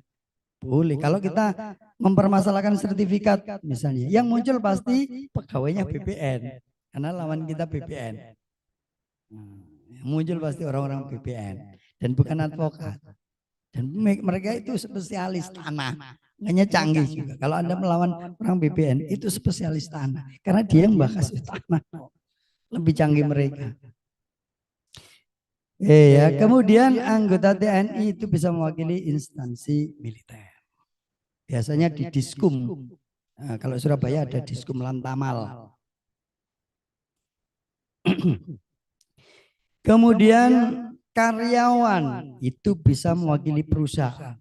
Baik perusahaan maupun yayasan maupun perumahan. Sepanjang dia ada hubungan pekerjaan, dia boleh. Jadi Anda jangan sampai tanya, loh Anda bukan advokat kok bisa boleh memang dia.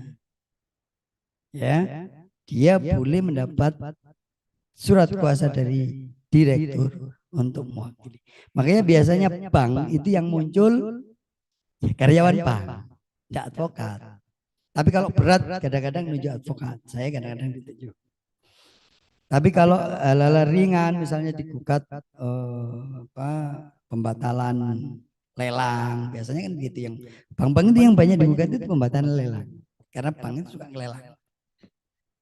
Nah itu lawan kita mayoritas ya karyawan bank.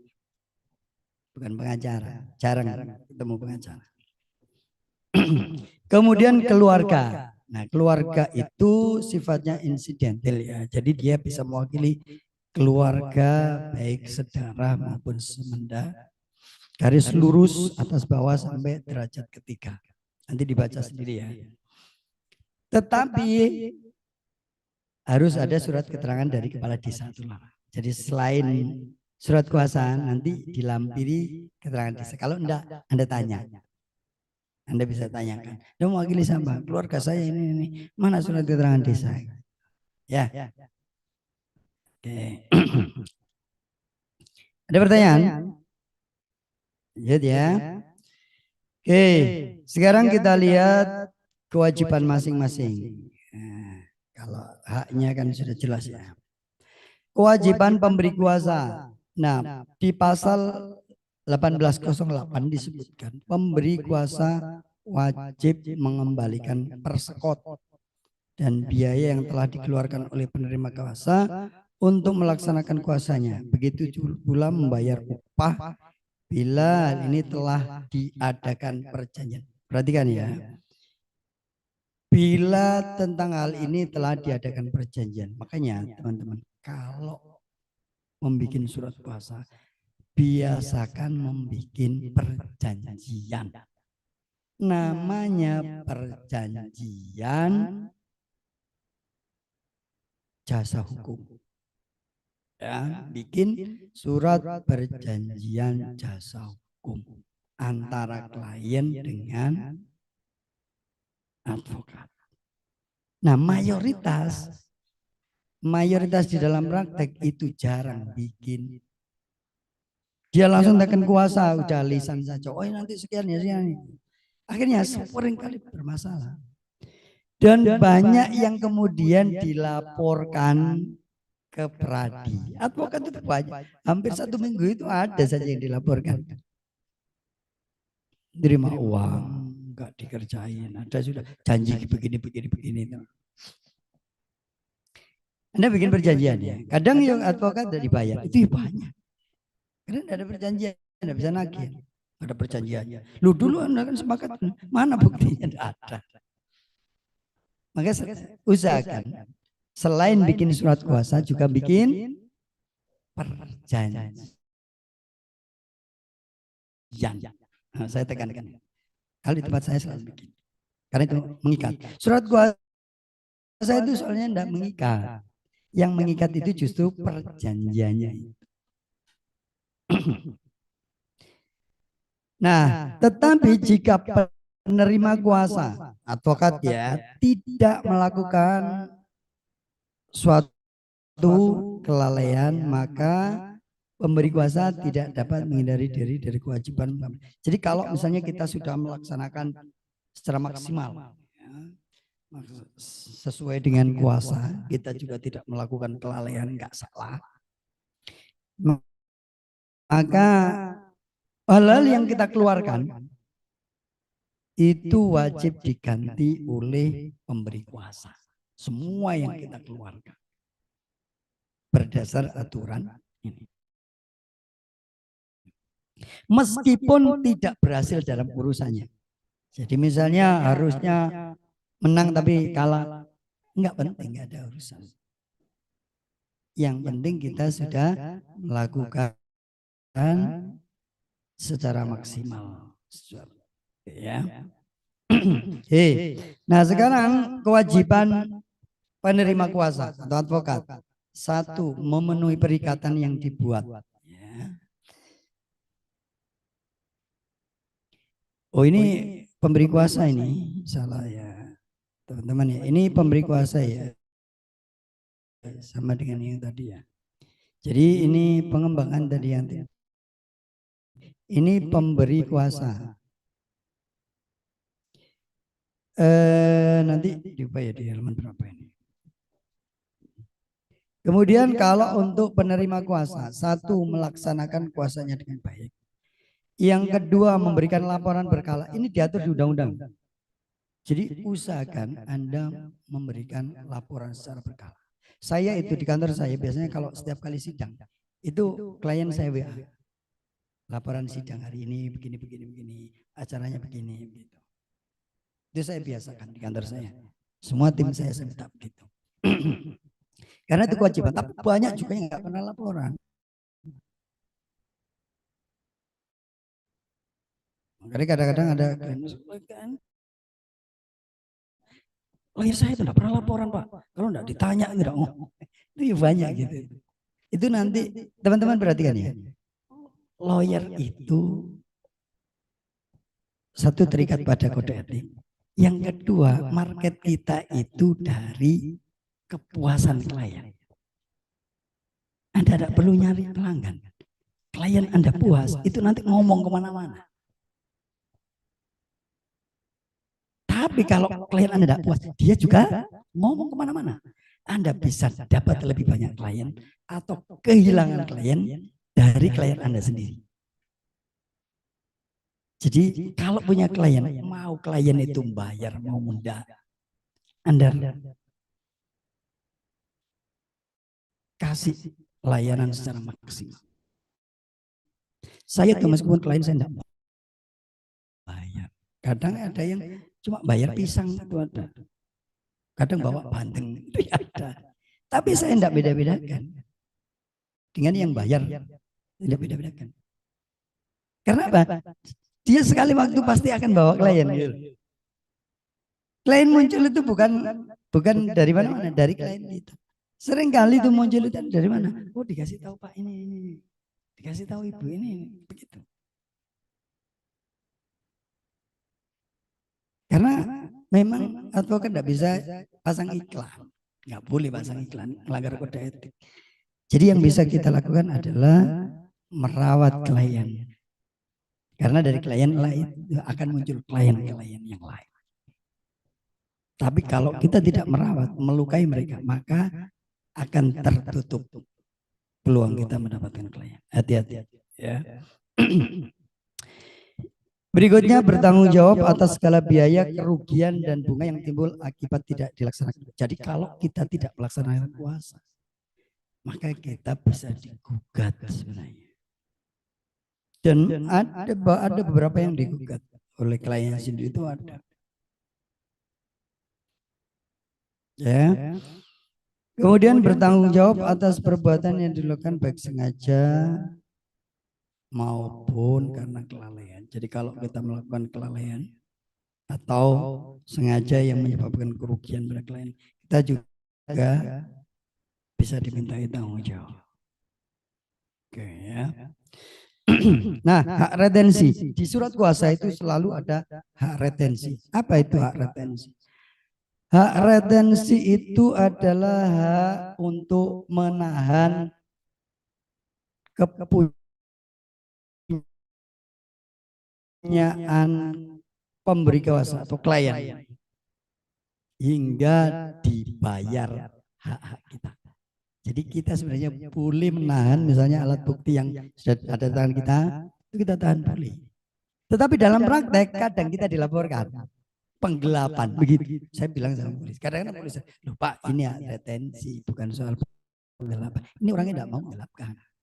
Dia itu punya retensi menahan karena belum bayar, bukan menggelapkan. Kadang memang polisi juga tidak paham soal retensi. Beda menggelapkan itu kan memang menggelapkan untuk dimiliki. Ini kan tidak. Dia cuma menahan saja sampai hak-haknya dibayar. Itu boleh itu hak retensi. Tapi ya ada beberapa yang dilaporkan polisi. Tapi sama teman-teman yang bagian pembelaan profesi dan dikonfirmasi ke Polda biasanya akhirnya ya nggak jalan perkaranya. Malah kemudian diminta untuk membayar. Dan lunasilah biar dikembalikan. Nah itu hak retensi ya. Jadi kita boleh, tetapi memang tidak boleh kemudian itu misalnya kita sepeda motor atau mobil kemudian kita sewakan hai karena Anda penggelapan, nggak boleh Anda simpan di kantor, taruh di kantor, pakai sendiri nggak apa-apa. Ya. Karena fungsi retensi hanya menahan saja. Sebenarnya. Oke. Nah, ada beberapa macam surat kuasa. Yang pertama adalah surat kuasa umum. Nanti dilihat sendiri ya aturannya di BW. Surat kuasa umum itu intinya biasanya saya kalau klien belum secara spesifik minta gugatan misalnya, saya bikin surat kuasa umum dulu. Ya pokoknya Pak saya punya masalah ini tolong kalau bisa dibantu. Ya umum. Umum saya bisa melakukan apa saja umum. Itu nggak ada aturan baku umum. Tapi nggak boleh dipakai untuk mengajukan gugatan, misalnya nggak boleh. Karena itu harus khusus. Nah kemudian ada surat kuasa khusus. Nah surat kuasa khusus ini adalah surat yang memang digunakan secara khusus. Baik untuk mengajukan gugatan atau untuk mendampingi di kepolisian. Nanti kita pelajari lebih lanjut ya. Dan yang ketiga adalah surat kuasa substitusi. Jadi kita nanti akan ketemu dengan 3 hal ini kalau bisa praktek. Kalau enggak umum, khusus, substitusi. Ya. Nah, surat kuasa substitusi itu adalah surat kuasa yang diberikan oleh kita sebagai penerima kuasa kepada advokat yang lain untuk melaksanakan kuasa yang telah diberikan kepada kita. Jadi biasanya kalau saya ada sidang beberapa, kemudian tim nggak cukup, kadang barang di PN Surabaya, di Sidoarjo, saya akhirnya harus menyerahkan kepada advokat lain untuk sidang. Saya berikan surat kuasa substitusi. Nah namanya surat kuasa substitusi, itu kita yang bikin surat kuasa kepada advokat yang lain lagi. Makanya surat kuasa harus ada hak substitusi agar kita bisa mewakilkan kepada orang lain lagi, melimpahkan kepada orang lain lagi. Tidak apa-apa. Nah, substitusi itu biasanya istijantil, tidak boleh terus. Gitu. Satu kali sidang nanti ada sering bikin lagi. Ya.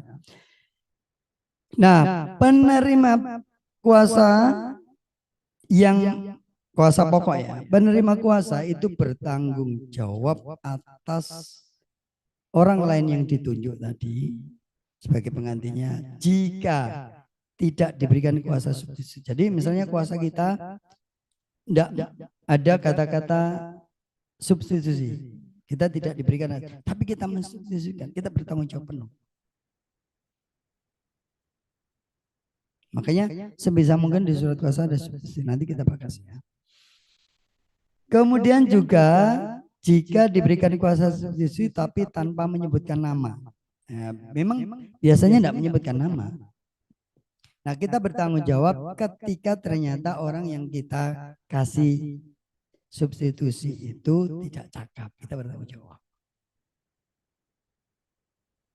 Ya, makanya hati-hati kalau memberikan substitusi. Jangan gampang lihat orangnya. Oke, nah sedangkan surat kuasa khusus ya, pertama harus menyebutkan secara lengkap dan jelas satu pemberi kuasa. Nanti kita praktekkan ya. Kemudian penerima kuasa, pokok sengketa itu harus jelas ya. Jadi harus menyebutkan pemberi kuasa, penerima kuasa dan juga pokok sengketa. Nah, penyebutan dan kawan-kawan ini masih sering dilakukan. Itu dianggap tidak jelas. Tidak boleh. Ya, penyebutan dan kawan-kawan itu oleh pengadilan dianggap tidak jelas. Sehingga kalau kita itu dinyatakan NU tidak diterima. Masuk kategori obscure libel. Kuasa kita. Nah, itu masih ada juga dan kawan-kawan. Harus disebutkan namanya. Ya, tidak boleh kan kawan. Lawannya juga begitu. Harus disebutkan. Ya. Yang kedua, harus dibuat secara khusus dan dicantumkan dengan jelas bahwa surat kuasa tersebut dipergunakan untuk keperluan tertentu. Misalnya untuk mengajukan gugatan atau untuk mewakili dalam mediasi atau untuk mendampingi di Polda Metro Jaya, mendampingi di Polsek Laker Santri misalnya. Itu harus spesifik. Nggak boleh di kepolisian, enggak boleh. Ya. Dari mana kita tahu tempat itu? Ada di panggilan. Biasanya klien kita kan dapat panggilan. Nah, Anda merujuk pada panggilan itu. Kalau panggilan di Polda ya Anda Polda. Reskrim Polda Jawa Timur. Harus spesifik menyebutkan itu. Ya. Kalau Polsek ya Polsek. Kalau Polres, Polres. Kalau pengadilan begitu juga, pengadilan negeri Surabaya atau Sidoarjo dan seterusnya. Nah, orangnya juga harus disebutkan, misalnya para pihaknya siapa, A, B, sebagai penggugat, tergugatnya siapa harus disebutkan. Begitu juga pidana juga begitu sama. Ya. Terus menyebutkan pokok sengketanya apa, waris, utang piutang, atau perjanjian dan seterusnya, jual beli dan seterusnya. Ya. Yang ketiga, apabila akan digunakan dalam tingkat pengadilan negeri, banding dan kasasi, maka tidak diperlukan surat kuasa banding kasasi. Jadi maksudnya begini, kalau teman-teman sepakat dengan klien, nanti minta didampingi sampai kasasi, maka surat kuasa itu di bagian bawah nanti kita praktekkan. Cukup disebutkan surat kuasa ini juga bisa digunakan dalam tingkat banding dan kasasi. Itu nanti pada saat banding kasasi nggak perlu bikin surat kuasa lagi. Tapi kalau tidak menyebutkan itu, begitu banding, Anda harus bikin surat kuasa lagi, khusus banding. Kasasi juga begitu, bikin surat kuasa lagi, khusus kasasi. Tapi kalau dari awal Anda sudah menyebutkan bisa untuk banding dan kasasi, nggak perlu lagi bikin. Begitu banding, Anda sudah nggak perlu minta surat kuasa lagi. Pakai surat kuasa itu sudah. Tetapi khusus untuk PK nggak boleh nyambung itu. Karena PK itu upaya hukum luar biasa. Sehingga nggak bisa untuk BNPT sampai kasasi PK itu nggak boleh. Ya, nggak boleh. Maksimal sampai kasasi. Ya. Karena ada PK itu, saya heran, kok bisa itu loh, kok tahu bisa sampai PK itu. Anda memang tahu perkaranya sampai PK, itu kan gitu. Aneh juga. Jadi kalau PK terpisah, itu harus ada surat kuasa khusus. Ya. Nah, yang nomor 4 ini perhatikan, jika dibuat di luar negeri, maka surat kuasa itu harus dilegalisasi oleh otoritas asing tempat surat kuasa dibuat atau perwakilan RI di negara setempat baik KBRI maupun konjen. Jadi kalau misalnya ini masih banyak yang salah ya teman-teman ya. Ada orang dapat kuasa kebetulan kliennya itu pergi ke berobat ke luar negeri, Singapura atau kecil. Kemudian dia bikin kuasa di sana. Pada saat dia berada di sana, dikirimlah pakai paket, tapi tidak ada stempelnya ke BRI atau konjen atau otoritas sana. Itu nggak sah, nggak sah surat kuasa itu. Jadi kalau klien kita di luar negeri, sedang di luar negeri kuasa, atau kadang-kadang ada klien kita kan lagi kerja di luar negeri atau lagi pendidikan di luar negeri, kemudian terjadi sengketa waris misalnya, maka kan kita harus minta surat kuasa dari mereka kan. Maka minta kepada mereka setelah bikin kuasa untuk melegalisasi ke KBRI setempat. Perhatikan ya. Karena banyak yang enggak, kayak mungkin enggak tahu ya. Mungkin enggak tahu. Sehingga dibawa ke pengadilan. Loh, ini kan dia berada di luar negeri.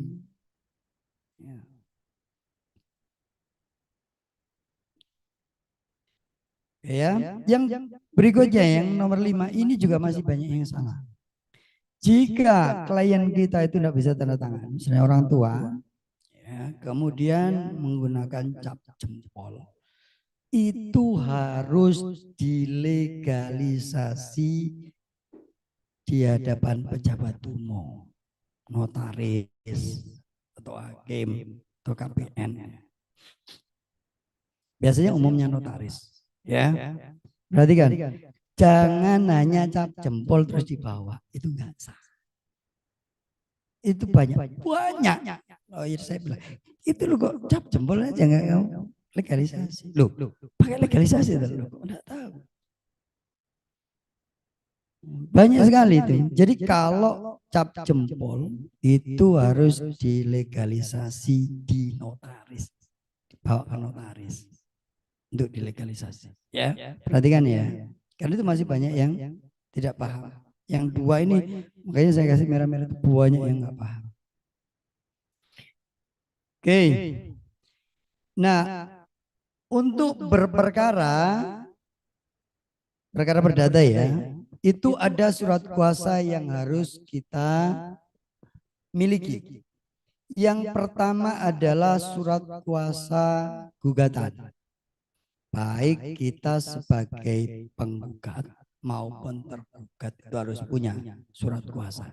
Nanti kita praktekkan. Yang kedua adalah surat kuasa mediasi. Nah, yang harus diperhatikan surat kuasa gugatan itu dibuat dulu. Ya. Surat kuasa mediasi itu dibuat setelah dilakukan proses medis. Jadi setelah penunjukan mediator, nanti prosesnya kita diskusikan ya. Setelah menunjuk mediator, maka kita minta kuasa kepada klien. Jangan dibuat duluan. Kadang ada yang dibuat duluan sudah disiapkan surat kuasa gugatan sama surat kuasa mediasi. Itu aneh, tidak boleh. Ya, surat kuasa mediasi itu hanya harus muncul setelah proses itu mulai jalan. Karena apa? Surat kuasa mediasi itu harus menyebutkan nomor perkaranya. Ada nomor perkaranya. Dan dia muncul memang pada saat klien kita tidak bisa muncul, karena kan itu wajib itu muncul. Mediasi itu prinsipal wajib sebenarnya. Sehingga kita harus memastikan bahwa ketidakhadiran itu pada saat proses itu memang tidak bisa. Bukan jauh sebelumnya sudah ngomong tidak bisa. Ya. Nah ini contohnya ini mungkin tidak ada di tempatnya teman-teman ya, karena memang ini saya skip. Ini saya kasih contoh saja ya. Ini kalau surat kuasa gugatan. Surat kuasa gugatan itu seperti nanti kita praktekkan ya. Surat kuasa gugatan ini dibuat sebelum mengajukan gugatan. Kalau sebagai tergugat maka setelah menerima relas pemberitahuan adanya gugatan. Nah bedanya apa? Surat gugatan itu tidak menyantumkan nomor perkara. Kalau surat sebagai kuasa sebagai tergugat wajib menyantumkan nomor perkaranya. Bedanya di situ. Di bagian mana? Di bagian khusus. Nah, di bagian sini. Mungkin tidak seberapa terbaca ya. Nah kemudian yang kedua ini surat gugatan ya. Kemudian yang kedua surat kuasa mediasi. Nah surat kuasa mediasi itu lebih ringkas. Karena hanya menyebutkan alasan prinsipal tidak hadir. Ada beberapa alasannya. Nanti kita diskusikan pada saat mendiskusikan proses mediasi nanti ya. Tapi ada dua bentuknya ini modelnya. Nanti kita praktekkan. Harus menyebutkan khusus mediasi, kemudian menyebutkan pengadilannya di mana dan nomor perkara. Lebih singkat. Oke ya. Ini kebetulan saya dapat kuasa dari Wapres sebelum dia jadi Wapres tahun 2018. Oke. Nah, berakhirnya pemberian kuasa. Kuasa itu berakhir ada 3 cara. 1, pemberi kuasa atau klien itu menarik kembali kuasa. Itu secara otomatis berakhir. Boleh enggak? Boleh. Makanya ini bukan perjanjian, saya bilang. Itulah kenapa teman-teman harus membuat perjanjian. Agar apa? Klien tidak gampang mencabut kuasa. Sehingga ini nanti melekat pada perjanjian. Tapi kalau teman-teman tidak buat perjanjian, maka ini bisa lepas sewaktu-waktu. Karena pemberi kuasa itu bisa bebas menarik kembali kuasanya. Nah, bagaimana dengan penerima kuasa? Boleh nggak penerima kuasa mengakhiri? Boleh. Caranya bagaimana? Memberitahukan kepada klien untuk menghentikan. Tapi syaratnya harus ada alasan yang jelas. Tidak boleh. Pokoknya saya tidak mau, tidak boleh. Misalnya ada konflik of interest, ada kepentingan. Atau karena hak-haknya tidak pernah diberikan. Misalnya. Harus ada alasan. Ya. Nanti cukup kita memberitahukan.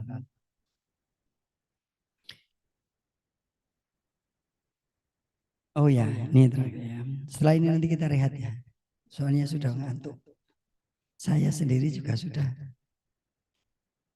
Oke, yang ketiga, pemberi kuasa atau penerima kuasa meninggal. Jadi salah satu meninggal otomatis berhenti. Itu ada advokatnya tidak paham, sudah meninggal itu dilanjutkan. Itu sudah, kalau meninggal otomatis kuasa itu berakhir.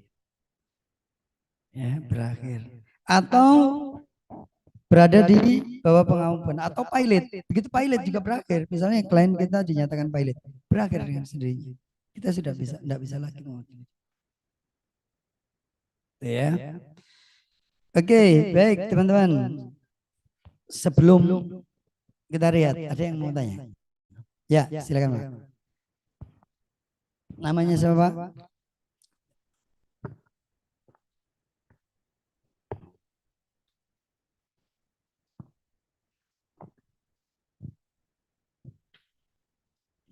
Nama Pak, Cek. biar kenal Ya. semua. Terima kasih dengan Bapak Dr. M. Zamroni SMH. Yang pertama kali saya minta maaf, saya tadi data yang terlambat. Oh ya, enggak apa-apa. Ya. Yang kedua kali pernyataan Bapak mengenai perjanjian. Kebetulan tadi itu saya simak Pak, sudah saya simak. Cuma ini Bapak ulas lagi masalah perjanjian.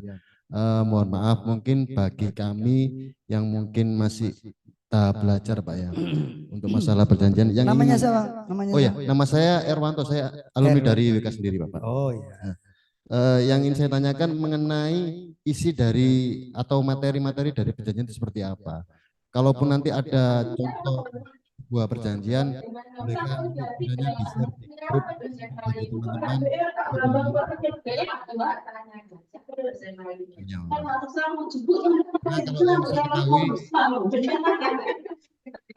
ketahui, sebagian teman-teman atau rekan saya yang advokat itu tidak menggunakan perjanjian. Mungkin Bapak kalau bisa memberikan contoh bagi kami nanti bisa diberikan soft copy-nya atau kayak gimana Bapak. Terus yang kedua Bapak, yang ada cerita dari teman-teman mungkin yang sudah jalan lawyer mungkin untuk menghindari konflik Bapak. Konflik masalah, mohon maaf, masalah honorarium Pak ya. Di situ kan ada penyertaan dalam kuasa khusus dan ada kuasa substitusi Bapak. Alangkah lebih baiknya bagi kami nanti apabila kami nanti benar-benar menjadi praktisi hukum, itu langkah terbaiknya itu seperti apa Bapak? Barangkali kami ingin gabung sama teman-teman kami yang sudah jalan. Itu masuk dalam diikutsertakan langsung di kuasa khusus atau nanti substitusi gitu Bapak. Terima kasih. Oke, baik, terima kasih Mas Ranto.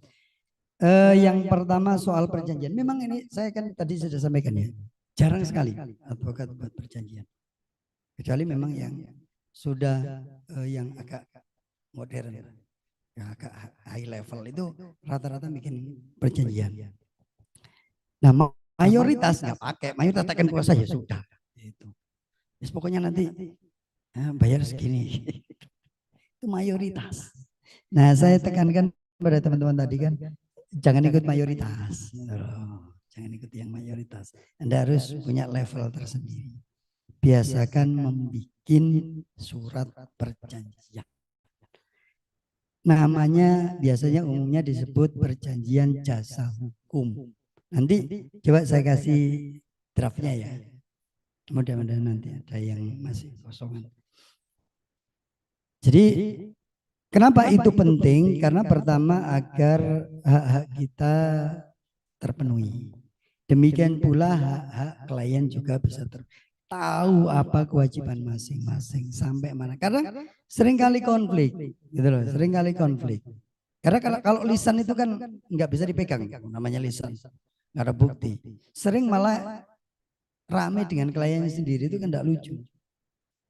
Ada itu di pengadilan rame dengan kliennya itu ya ada. Itu tidak lucu sebenarnya. Kenapa? Hak dan kewajibannya tidak jelas. Sampai di mana kewajibannya advokat, sampai di mana kewajibannya klien nggak jelas. Nah kalau misalnya klien kita lupa, kita tetap ngeyel lah ya, kan rame akhirnya. Tapi kalau ada hitam di atas putih kan lebih mudah. Apa kita kewajiban kita sampai di mana? Misalnya soal pembayaran itu kapan bisa bertermin, kapan dibayar, itu kan jelas. Kalau enggak kan tidak jelas. Kita ngomong, loh kok belum dikasih? Loh kan katanya kalau sudah selesai. Loh kapan ngomong begitu? Ayel-ayelan akhirnya kan. Tapi kok coba tertulis. Kapan bayarnya, misalnya bayar sekian dulu. Nanti kalau sudah proses sidang sekian lagi. Kalau sudah putusan sekian, nah ini kan jelas. Enggak yela-yela, itu pertama. Yang kedua, juga untuk menghindari klien itu mencabut kuasa sewaktu-waktu, sehingga bisa dimasukkan di klausul. Misalnya, bisa mencabut kuasa kalau dalam kondisi begini-begini. Sehingga agak terikat. Ya. Nah itu pentingnya surat perjanjian. Karena juga menyebutkan fee. Nah, V biasanya itu ada namanya biaya operasional. Ada success fee, ada lawyer fee. Lawyer fee itu ya fee lawyer. Kemudian ada biaya operasional, itu di luar lawyer fee. Nah, jadi kadang kalau kita sidang misalnya ke Bandung, itu kan ada biaya operasional, kan nggak mungkin ngambil dari lawyer fee. Itu kita minta sendiri. Tiket akomodasi ya tanggung klien. Nah, di depan makanya di perjanjian harus disampaikan. Kalau nggak tertulis nanti yel-yelan lagi. Ya kan? Kemudian success fee. Nah, yang paling riskan justru success fee. Success fee itu biasanya kalau sudah selesai ya dadah, halo, say hello. Itu yang sering. Tapi kalau tercatat kan kita bisa minta, kita bisa gugat malahan berdasar perjanjian itu. Ya kan? Saya sudah tercatat saja perjanjian. Itu ya sering ada yang nggak mau bayar success fee. Tapi saya nggak pernah gugat. Tak biarin aja. Tak anggap ya sudah mungkin bukan rezeki ya biarinlah. Tapi kadang-kadang nanti malah dia balik lagi. Ya, lama gitu muncul lagi. Maaf ya Pak, dulu suksesnya belum. Soalnya rumahnya belum terjual. Ya udah apa-apa. Nanti balik lagi. Kalau rezeki tetap balik lagi. Tapi yang penting kan ada hitam putihnya gitu loh. Tahu. Dulu berapa Pak? Oh ini loh suksesnya sekian persen. Itu. Saya tidak pernah buka, tidak pernah kita biarin. Kalau success fee itu tak anggap itu bonus. Jadi ya dikasih ya, sudah dikasih ya, tidak apa-apa. Tapi biasanya ya balik. Nah, lambat. Oke, yang kedua soal konflik ya, konflik dengan teman misalnya ya. Bagaimana agar tidak konflik? Nah itu juga memang kalau di kantor hukum sudah diajarkan tentang manajemen kantor hukum. Jadi kantor hukum itu macam-macam. Ada firma, ada partners, ada associate, itu beda-beda. Kalau mengikuti manajemen, tapi di Surabaya ini kan belum seperti Jakarta. Ya jadi susah sampai koncoan dewe gitu. Nah kadang-kadang ya rame sak konco. Jadi kalau ngumpul-ngumpul di Radit kadang kerasa nih. Bagaimana cara menghindari itu? Ya namanya sama teman ya. Kalau bisa ya terbuka di depan. Itu yang penting ya. Terbuka dan selalu harus terbuka sama temannya, rekan yang dalam satu kuasa. Dapat berapa ya sudah disampaikan. Kenapa? Lambat laun teman Anda itu pasti tahu Anda dapat berapa. Karena klien itu sekali waktu pasti ngomong gitu loh. Kalau Anda ngomong sekian terus ternyata klien, saya lu ngasih sekian, itu jadi masalah nanti. Jadi masalah. Jadi kalau untuk itu harus terbuka. Terbuka mau itu yang substitusi atau enggak itu harus selalu terbuka. Saya kalau urusan uang saya malah enggak ikut megang. Itu biasanya kalau Anda lihat di kantor di website saya pengacara-surabaya.com itu saya malah bukan direkturnya. Itu yang lain. Anak buah saya direktur. Saya enggak ikut-ikut. Enggak ikut terima uang, enggak ikut ya sudah. Tapi pembagian jelas sekian gitu. Sehingga menghindari konflik. Memang rawan di situ. Namanya uang. Siapa tidak mau uang ya? Uang makanya harus terbuka sama tenang. Saya kira itu. Asia. Saudara-saudara sekalian kita rehat 10 menit ya untuk meregangkan. Dan setelah itu nanti kita mungkin banyak praktek. Saya kembalikan ke moderator.